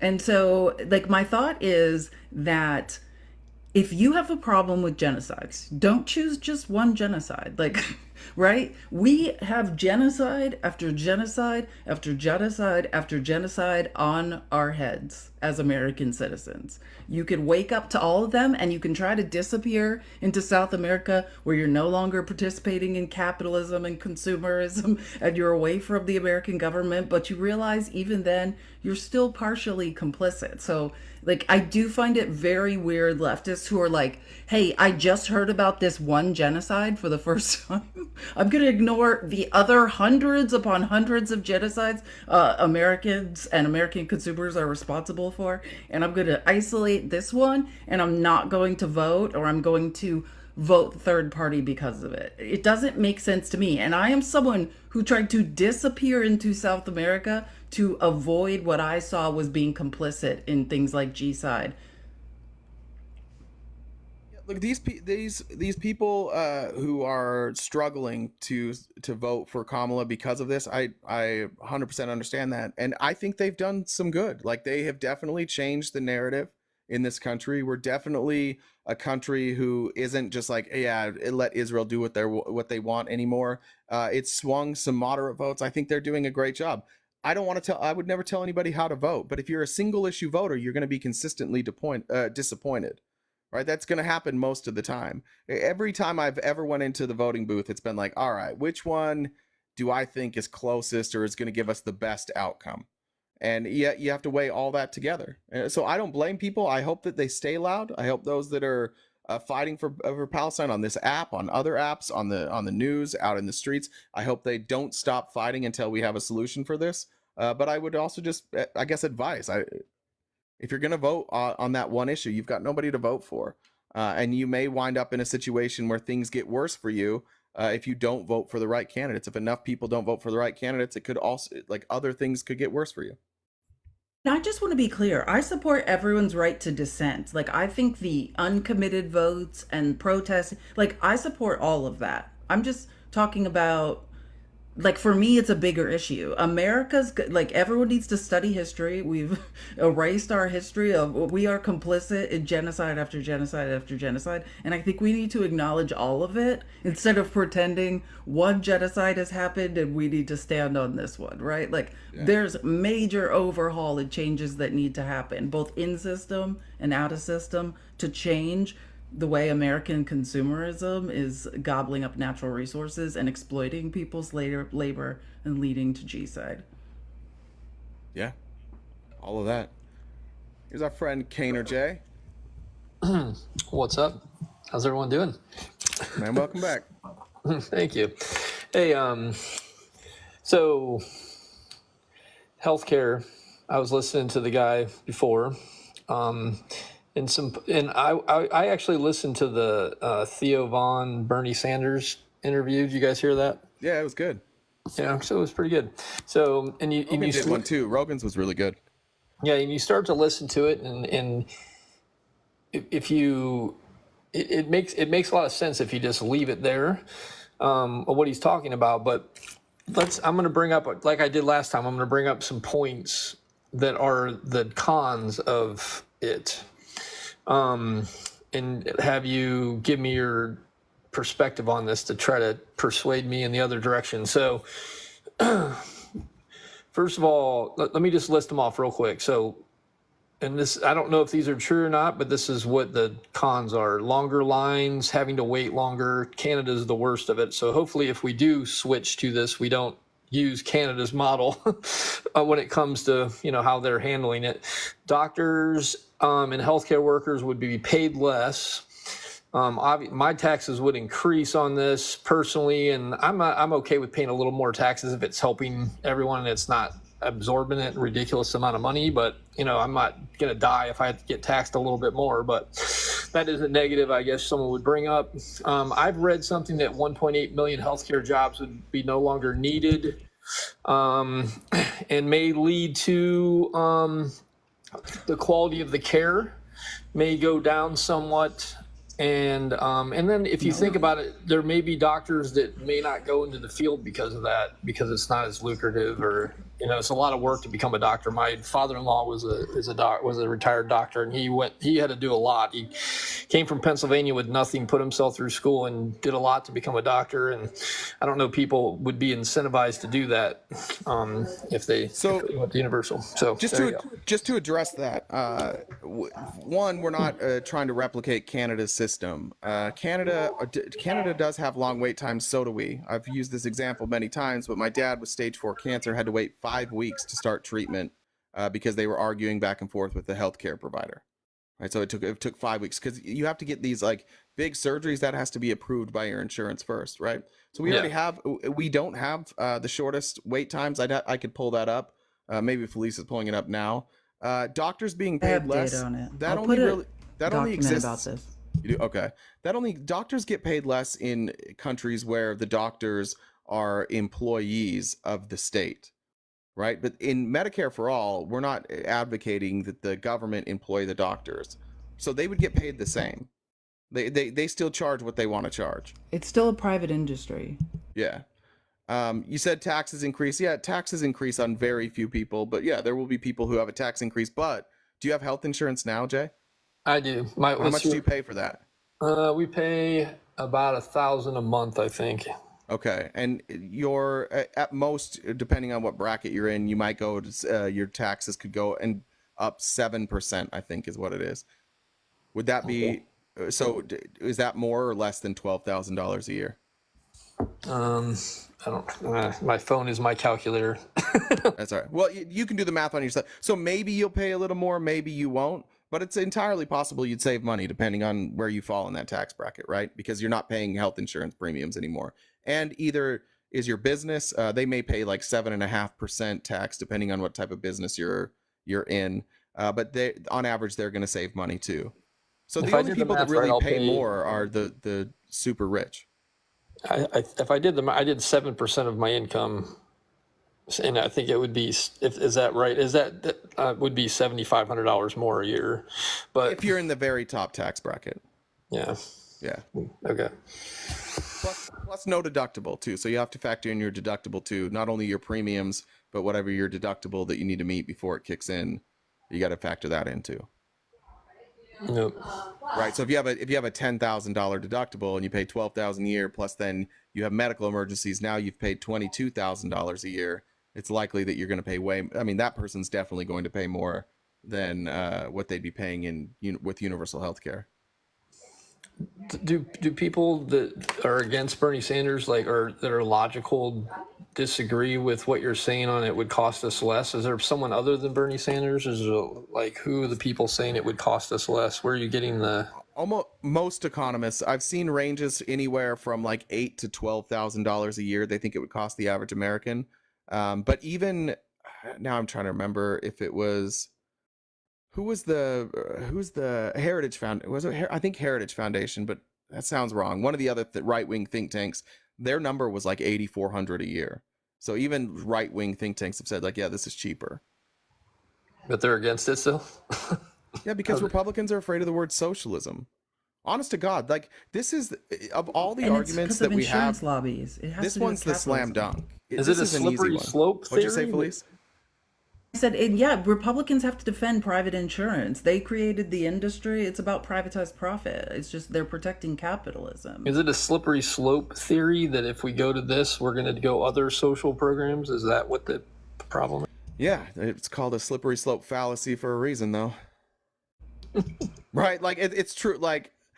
Not everything is a slippery slope. It's just a way to scare people. Well, this is one topic where I don't think I think there's a possibility of it being better, and I don't think I would die saying we've got to keep private health care. But I think my father-in-law might shoot me if I said that in front of him. But Well, why? Nothing would change for him. He's a doctor. Nothing would change for him. Well, he's retired, so well, nothing even would change for him. so, yeah. Ask him how he liked having to hire all these billing specialists to negotiate with insurance companies. Ask him how much he had to spend on his billing team so that he could fight with insurance companies to get the money he was deserved. Okay. Yeah, that kind of goes away, right? Now you're not arguing with somebody who they have like certain metrics that they have to hit or they lose their job. Yeah. Right. All right. All right. The other two, I wrote them all down. The other two, quality of care, that you think that would go down. We're nowhere near the top of quality of care. There's lots of countries that have universal health care that do it better than us. We have the most money. We have the most doctors. We have the most innovation. There's no reason that quality of care would go down. And also the number of doctors wouldn't go down. That's the last one. I was just going to say, and there's certain industries, like if you do a comparison of like Canada to here, like there's certain industries, like we do really well in cancer treatment in America. But why is that? Because it's being subsidized by our tax dollars. Because the federal government spends a lot of money on cancer research. Like we subsidize cancer research. So there's certain industries like America does well, but when you look into it, often that has to do with our federal tax dollars, right?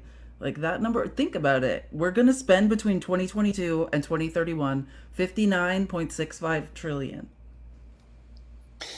Yeah, and I liked how he like when he was in that interview, he was saying, if we implement this, we would start off with people that are 55 and over, and then down to 45 and 35, and yeah, I think it's 10 years is the rollout, if I remember right. I think yeah.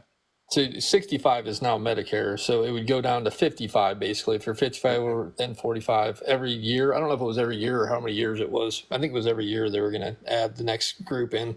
So I would be close in that first group. Hopefully they wait a year and then do this. Well, yeah, Congress, it'll be a nightmare in Congress. So you got some time before it kicks in. All right. I'm willing to concede on that topic, so we'll talk about another one. We'll do one at a time, and if you can put me over the edge. Oh, let's do it. Okay. Talk to you later. See you, bud. Somebody just said, did you see Trump's latest X post? I don't know, but he's got his press conference today, right? Like he's doing another press conference. I think it starts at 1. Is it at 1? It might be, or it already started. Where he's doing at Bedminster today. He has a press conference with. I think JD Vance is going to be there. Yeah, I don't know. There's a preview for a video. I'll have to watch it after. I'm not sure exactly what you're talking about, where that was. Tracy said, I heard if you get Jay 1 million likes Friday, he will do a month in a tank top. Sure. That sounds like Doug talking. And I don't appreciate that Doug says that you guys are all here. I'm not promising to take off my shirt. I don't appreciate that Doug does that.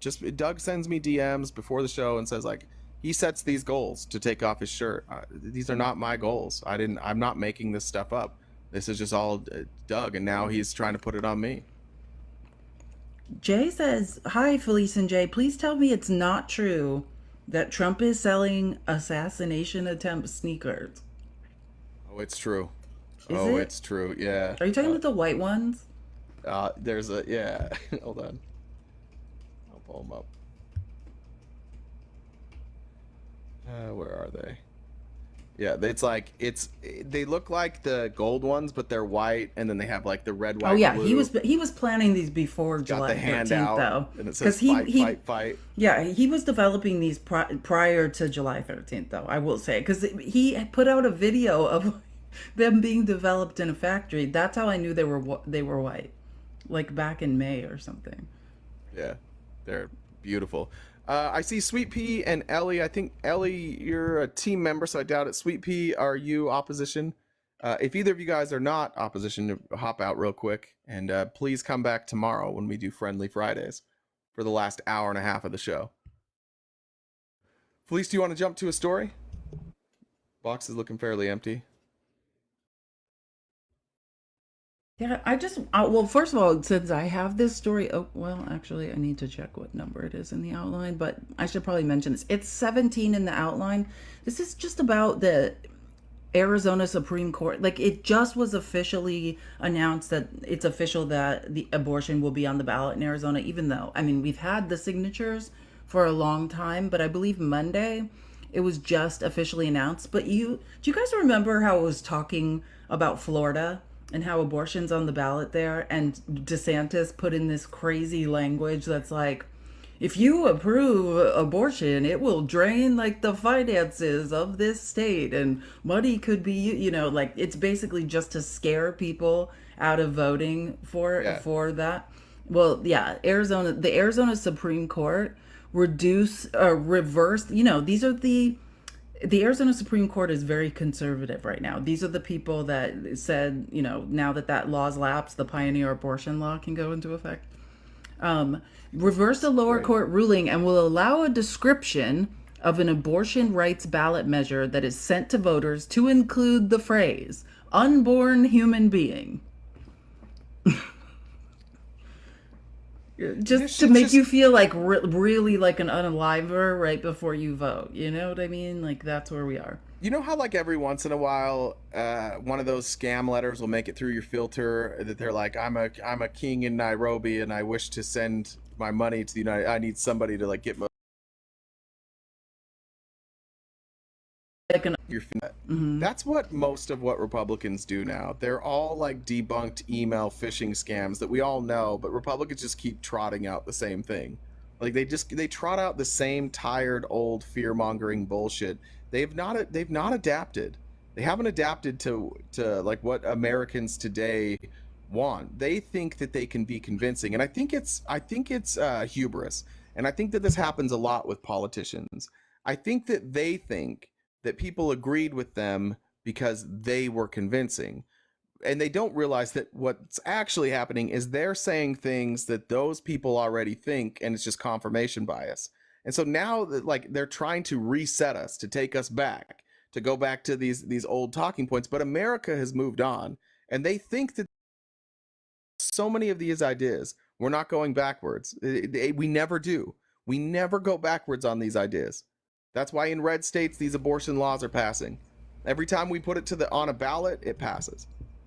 Yeah, and I just want to point out again that it is Arizona state law. So the state law says the description. So however it's like the abortion on the ballot description, right, should be impartial. Or excuse me, not should, must be impartial. Right? And a lower court judge is like, yeah, it's not impartial to say unborn human being. And then our tried and true conservative Arizona Supreme Court's like, yeah, and bring back that pioneer abortion ban while you're at it. It's such a weird thing like that. I don't know where you draw the cutoff. Toby says, show us the cake, hat boy. Thanks, Toby. Oh my God. That's funny, Toby. Something's funny about objectifying men. How does it feel? Just kidding. That's a little funny. Actually, I want to recommend an article now that Dale's probably listening. Dale, you'll love this if you're listening. This is 16 in the outline, and it is interesting. Like, I just want to point out, I didn't know this, but oh my gosh, what is going on right now? Sorry, my thing's loading. It's a New York Times article. It's called "When Will They Speak Again?" Once close, Biden and Pelosi are at odds. I suggest everyone read this article or listen to it. It's just because, Pelosi has a book that just came out. Is it called like The Art of Power or something? I want to read it though, because Pelosi's an impressive person. I think it's called The Art of Power. Or something along those lines. Guys, could someone look up what her book is called? But anyways, it just came out. So she's been doing a ton of interviews. I think someone said, yeah, that's it. We should all order it. Maybe we should do a book club and read it. But she's been doing a ton of interviews. Power? There's Art of Power. There's New York, what?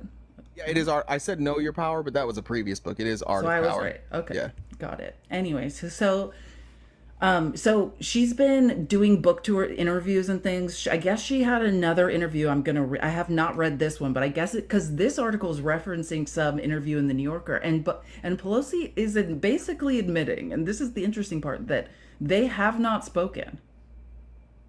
Biden and her have not spoken, and it seems to like she's implying that that's very out of the ordinary, and she's saying like, I hope we speak again. We were so close, kind of thing. And I'm like, wow, if this is what she's saying in an interview, you know what I'm saying? What does that mean?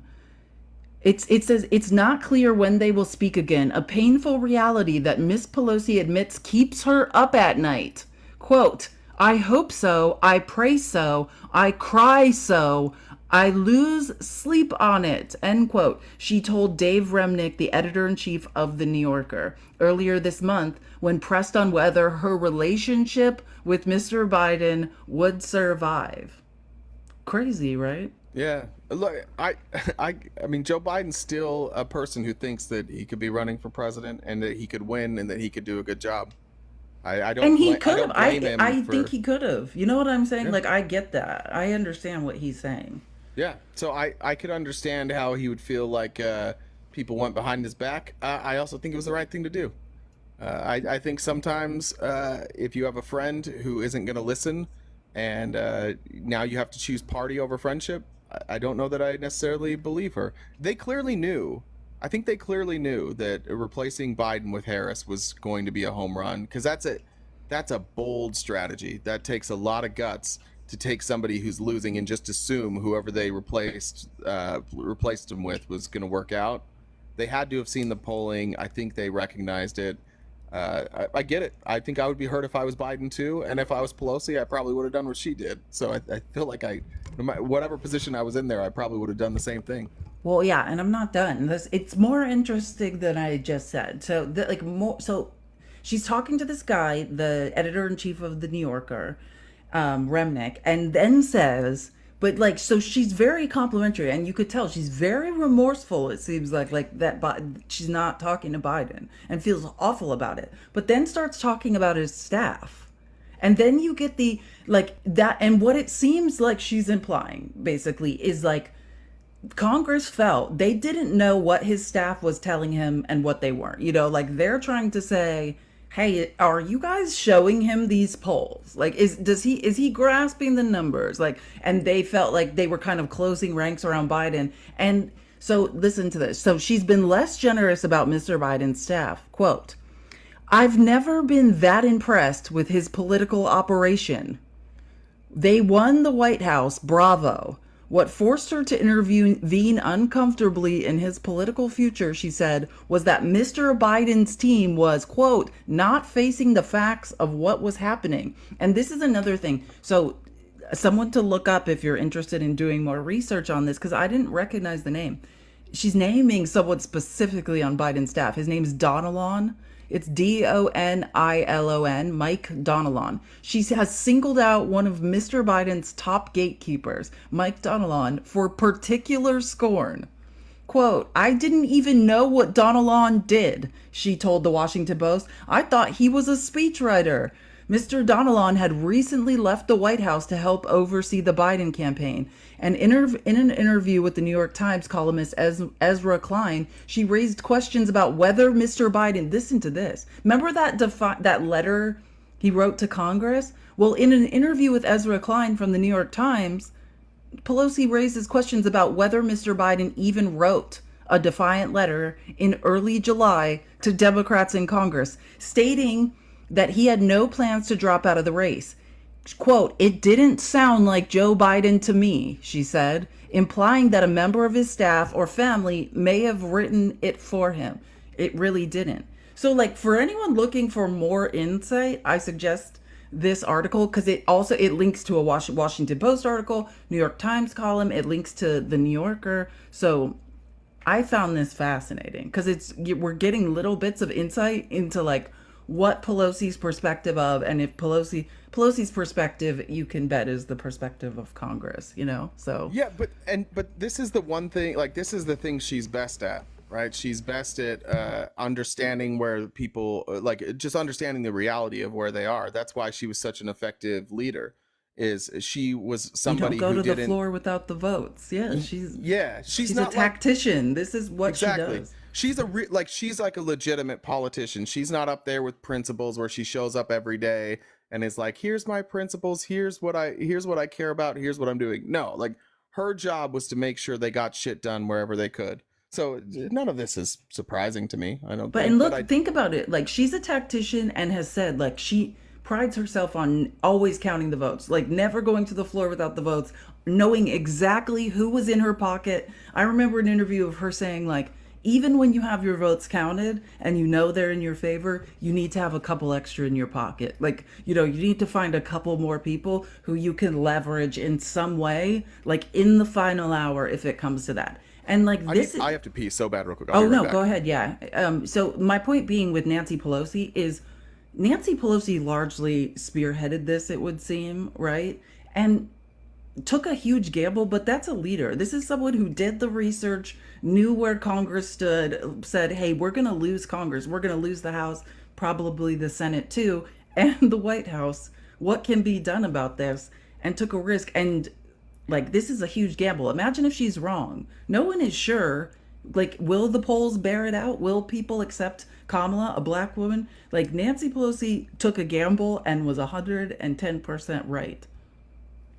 Like, she's Nancy. The Art of Power is right. Like, we should all read this book, because if you want to learn how to consolidate power, I would say just because she's a woman, she's overlooked, but she's right. She's right there with Mitch McConnell in terms of consolidation of power over time. Who could give a master class on that?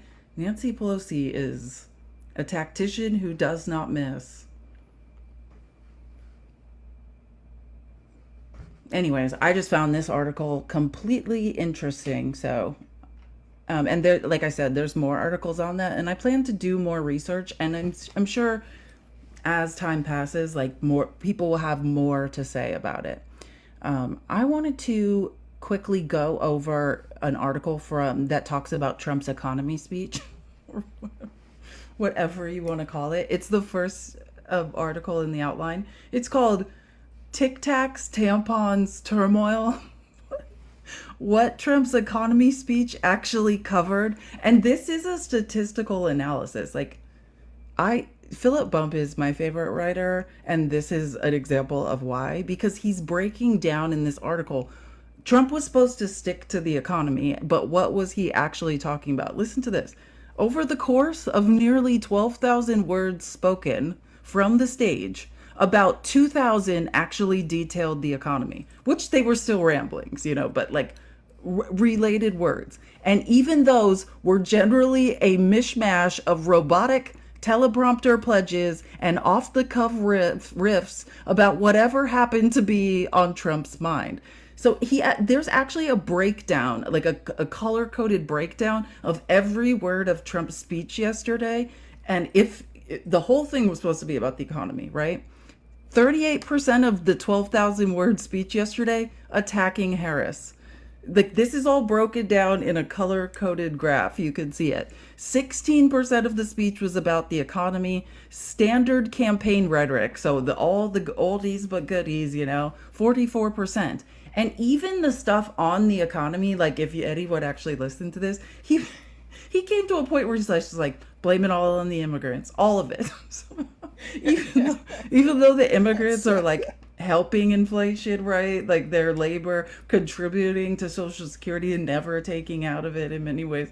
Like, he's so lazy. Like, he's so lazy, and it just works. He'll just say, like, if he doesn't know the answer to the question, he's like, who should I blame this on? I could blame it on Pelosi, immigrants, or George Soros. And this time he chose immigrants. It's hilarious. So, quote, we're doing this as an intellectual speech. It's like, if you watch, Trump had to keep reminding himself that he was supposed to be talking about the economy and couldn't just ramble off. He promised the raucous audience, you're all intellectuals today. It's like, so what are they the rest of the time? Do you know what I'm saying? Yeah. You're all intellectuals today. Today we're doing it, and we're doing it right now, and it's very important. They say it's the most important subject. Later he added that, quote, I'm not sure it is, but they say it's the most important. Inflation is the most important, but that's part of economy. This is a man that went to Wharton. Part of economy. That's part of economy, not the economy. Economy. Oh, Connor, I was about to bring you up, and you dropped out of the box. So, Connor, if you're still here, you can hop back in the box. Rude Dog, if you're opposition, will you just say I'm opposition in the comments, and we'll be happy to bring you up. We can talk about economy. Immediately after deciding that inflation counted as economy, Trump got started by disparaging Vice President Kamala Harris and her running mate Tim Walz. Quote, Kamala Harris wants to be in charge of the entire U.S. economy, but neither she nor her running mate, he's a beauty, isn't he? Trump said. He signed a bill. He wants tampons in boys' bathrooms. Oh, This is literally, this is Trump's speech on the economy. What actually happened is that, Walz signed a number of bills just related to the state budget, one of which dealt with schools, right? But when he did talk about the economy, it generally went the way it did when he was talking about energy prices. Quote, I'm announcing today that under my leadership, the United States will commit to the ambitious goal of slashing energy and electricity prices by half. He's definitely going to do that. What a stupid you thing guys, to say. he's cutting all our, it gets worse, Jay. He's cutting all our electric bills in half. Isn't that great? Yeah, that's great Isn't that news, great guys. news? That's amazing. He's a miracle worker. He said, reading from the teleprompter. Then he turned to the audience, right? Because Trump has to ad lib, can't just read the teleprompter, and says, at least half. So maybe more. We might not be paying for electricity anymore, guys. I don't think it's a bad idea for everybody who lives in a red state that has a little bit of extra disposable income to go out, go over to Costco, get your the biggest box of tampons you possibly can, and just go to places where conservatives like to hang out, places like churches. Where do conservatives hang out? I don't even know. Golf course, I guess you could go there and just go into those men's bathrooms and just leave tampons around. And just see, just to make them, it's terrifying for them. There's nothing Republican men are more afraid of than tampons. Jana made a good point that I wanted to add here. Jana said chronic illnesses like fibromyalgia and chronic fatigue syndrome receive so little funding, and patients struggle to get disability, even though these are debilitated conditions. Research shows that chronic conditions that affect women especially receive the lowest funding in the United States.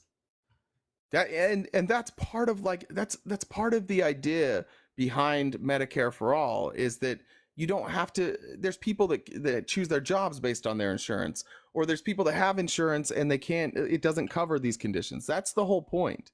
Like, we need to have conditions that are covered. We need preventative care. We need all these things.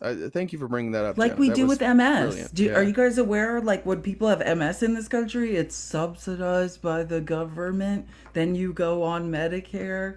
Yeah, like we do things for certain illnesses, certain autoimmune diseases, but not for others. And that needs to change. I have a believe in joke for response to you talking about Trump's strategy, Jesse says it's a bold strategy, Cotton. We'll have to see how it pans out. Perrin says, what's the difference between Trump and a bucket of shit? The bucket? I don't know. Yeah, that's Is that really right? Yeah. I got one. Amy says, Mr. Global stated Trump's energy statements were literally the dumbest thing he's ever heard. Well, look, Mr. Global, if we're talking about gas, he knows his shit. So, yeah, of course that's stupid. If you guys course. haven't watched it, wait, I'm not even done. So, do you know, like I just said, he said he's gonna oh, sorry, do you have more messages to read? Because it does get funnier. Okay, so he says that he's gonna cut all of our, just randomly starts yelling about cutting energy bills, and then it says electricity by half at least. Then he goes back to the teleprompter. Real quick, and is it possible he means like with scissors they're going to cut people's energy bills in half? Is that maybe what he meant? Because that's more doable than reducing prices by half. That's actually realistic. If you could buy enough pairs of scissors to get everybody's energy bill, that's more realistic. And someone said in the comments, like, what's wrong with cutting people's electricity bills? Nothing if you have an actual plan and it's feasible to do. But electricity is a private industry. Yeah, I wish I could fly. I don't see any So problem with you'd that. have But to, you'd I have to fucking actually can't. be capable of taking private industry and telling them what they're. I mean, I agree. We should control certain things like electricity and private industry. We should regulate price increases. I do agree with that's a socialist idea. So then he goes back to the teleprompter. Oh, The recon scout caught me off guard. Recon scout. Yeah. Hey, what's up? Yeah. Yeah. So you're voting for Kamala Yeah. with CUM Kamala? Okay. Why are you how voting for Kamala? embarrassing for you, sir. How embarrassing for Great you. job using a recycled Why are you joke voting No for from like 3 way weeks is ago. that disgusting.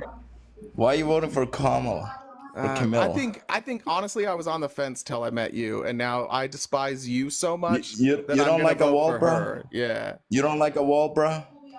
Just came up here to spell CUM. Like Wall, that's bruh. literally where we're at here. You know, like Can a you wall, answer a bruh? single question? Yeah, I do like walls. Thank you. That was a great You love question. walls. You I love love walls. walls. Yeah. Then why do you vote for Kamala? Well, 'cause Camilla. she chose walls as her vice president.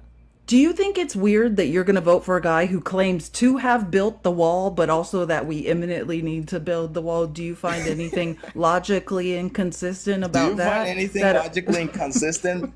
Do you know that Biden sold the wall materials? Wait, now who's first not day he answering wanted them? questions here, Recon? He Now who's not reversed answering the questions? Romania, Hold on, my Mexico. friend. You guys don't Hold know on, shit. my friend. Now who's not answering questions? Now who's running away from You haven't questions? asked Recon? How do Same you question, build a buddy. wall that Trump already built? Yeah, that's the question. Do you want to answer that? You gotta keep building. You gotta keep building. What are you But talking he said about? he already built it. So how do you build it? It's not already been built. completed. Are you? Oh, okay. Bro, you don't know what you're talking about. I don't. I live in Yeah, a you border don't. state, and I go down there. There's You live in a border state. You don't see people Yeah. crossing every day. No, You don't. You're lying. I live it. Well, I don't know if you know how maps work, but pull one up, and you can see Phoenix, Arizona, and Arizona is a border state. You haven't seen them. Wait, You hold haven't on, seen them hold on, cross in hold on, hold Mexico. on. No, this is gonna help you really. So pull They up a cross map. into Mexico every day, man. You're talking. Guy doesn't know what he's talking Pull about. up a map of Arizona, and if you look at Phoenix, you'll notice that Phoenix is not next to the border. It's hundreds of miles away, and the human Okay, but- eye. And the human eye. You do cannot- agree that they cross into Texas. And the human eye cannot see hundreds of miles. So the reason Hey, I bro, don't that's see not- the that's not reason the I point don't I tried to make. shush. The reason I don't see people coming over the border every day is because my eyes can't see that far. Now, if you had asked, do people cross the border every day in Arizona? I would have said yes, but you asked a dumb question. You said yes. Good. Good. Yeah, so Good just ask boy. better questions next time. Good boy. What about Felice? What about you? Talk a little bit. Do you know anything about Trump? You talk a little. No, can you answer her question Does your little now? puppy Now that know we about Trump? All right, now that we answered yours, can you answer her question? Just called me a little puppy. Yeah, you look like a little puppy. Oh, you're a bitch. See ya.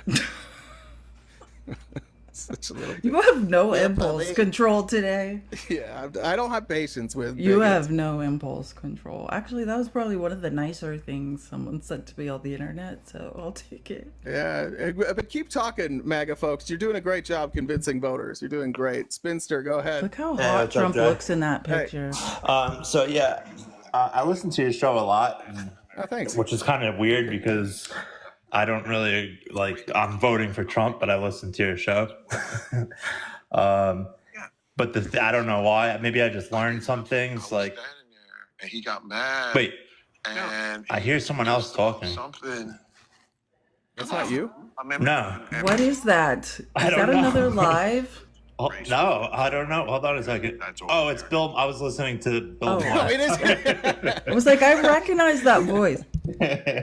But yeah, anyway, so one day you were talking about the economy and how, we should tax the ultra billionaires, which wouldn't affect me, obviously. I would consider myself middle class. And but anyway, I also agree with, at first I didn't, and maybe it's because, like you said, we're just scared of socialism and stuff, but we don't even know why. But I do agree with the universal health care. And it's funny you guys were talking about that today because Theo Vaughn had Bernie Sanders on his show. And I didn't really know Bernie Sanders that much, and I always just thought he was like a freaking communist and just a bad dude. He's great, right? Yeah, he was really good. Like, he articulated it so well, and it actually made a lot of sense to the point where I'm like, oh shit, maybe we should do something like that. Yeah, And it's then like you guys- Larry David telling you about politics. He's great. I love yeah, Bernie he is Sanders. pretty Yeah. cool. I like him because I'm from New York also, and like he just reminds me of like a New York dude. But I don't know. So here's the thing, like, yeah, maybe I do agree with some of the things like that, but like, are they kind of like, I mean, haven't people have been talking about this for so long that they want to do something like this and it never gets done? So isn't it almost like a pipe dream? Maybe. Who knows? It's hard to tell what they're going to do in the Senate, but 70% of Americans want this. You're a Republican and you want this. Most Republicans we talk to that we can have a conversation with agree, like, yeah, this might be the best thing. So I think it's just a matter of like who we're putting in Congress, and if we're voting for people who are just going to keep doing the will of the insurance companies, then we've got a problem. So I really think we should take a look at where's this funding coming from. Frankly, I don't think that Kamala's enough to get universal health care. I think we need. I don't think it's going to happen. For sure, not in the first term.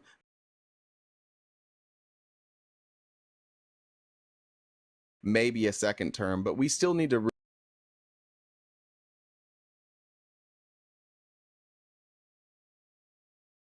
restructure the people that we have in Congress.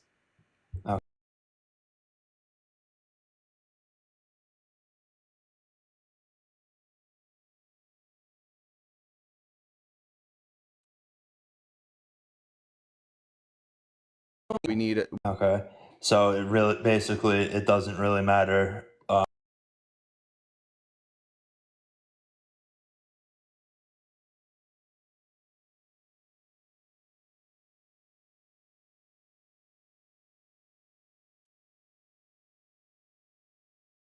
Without some form of Medicare for all or universal health care.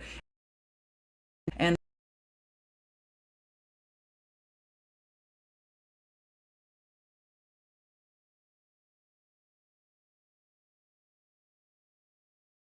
health insurance be paid for? How could it not cost us more money? Like, what does that look like? And the more education that goes through, and not just from the Medicare for all proposal, but like Washington State, I learned from some people that watch this show.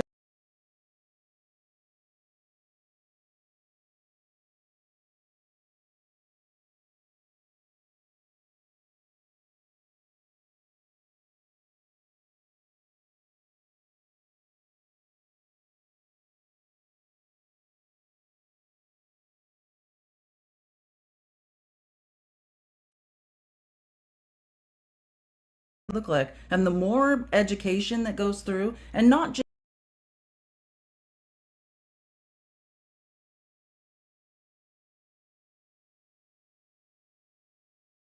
for Washington State.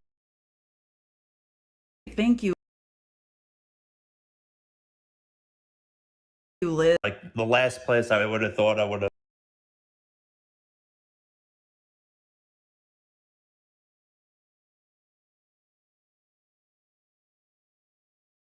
drug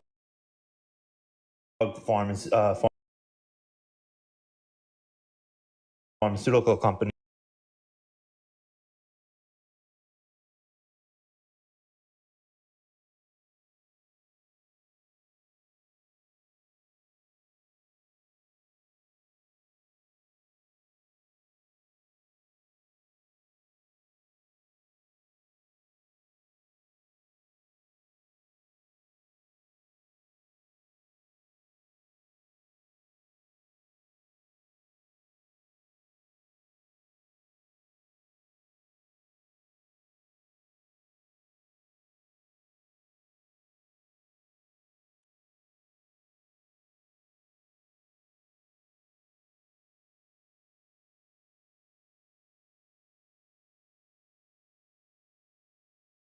Of now. So will it be perfect? No, but there's no evidence to say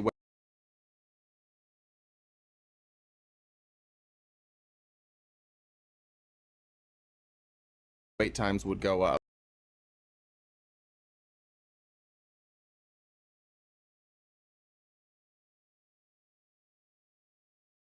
None. There's a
Sometimes you gotta pop out and show niggas. Certified boogeyman, I'm the one that up to score with them.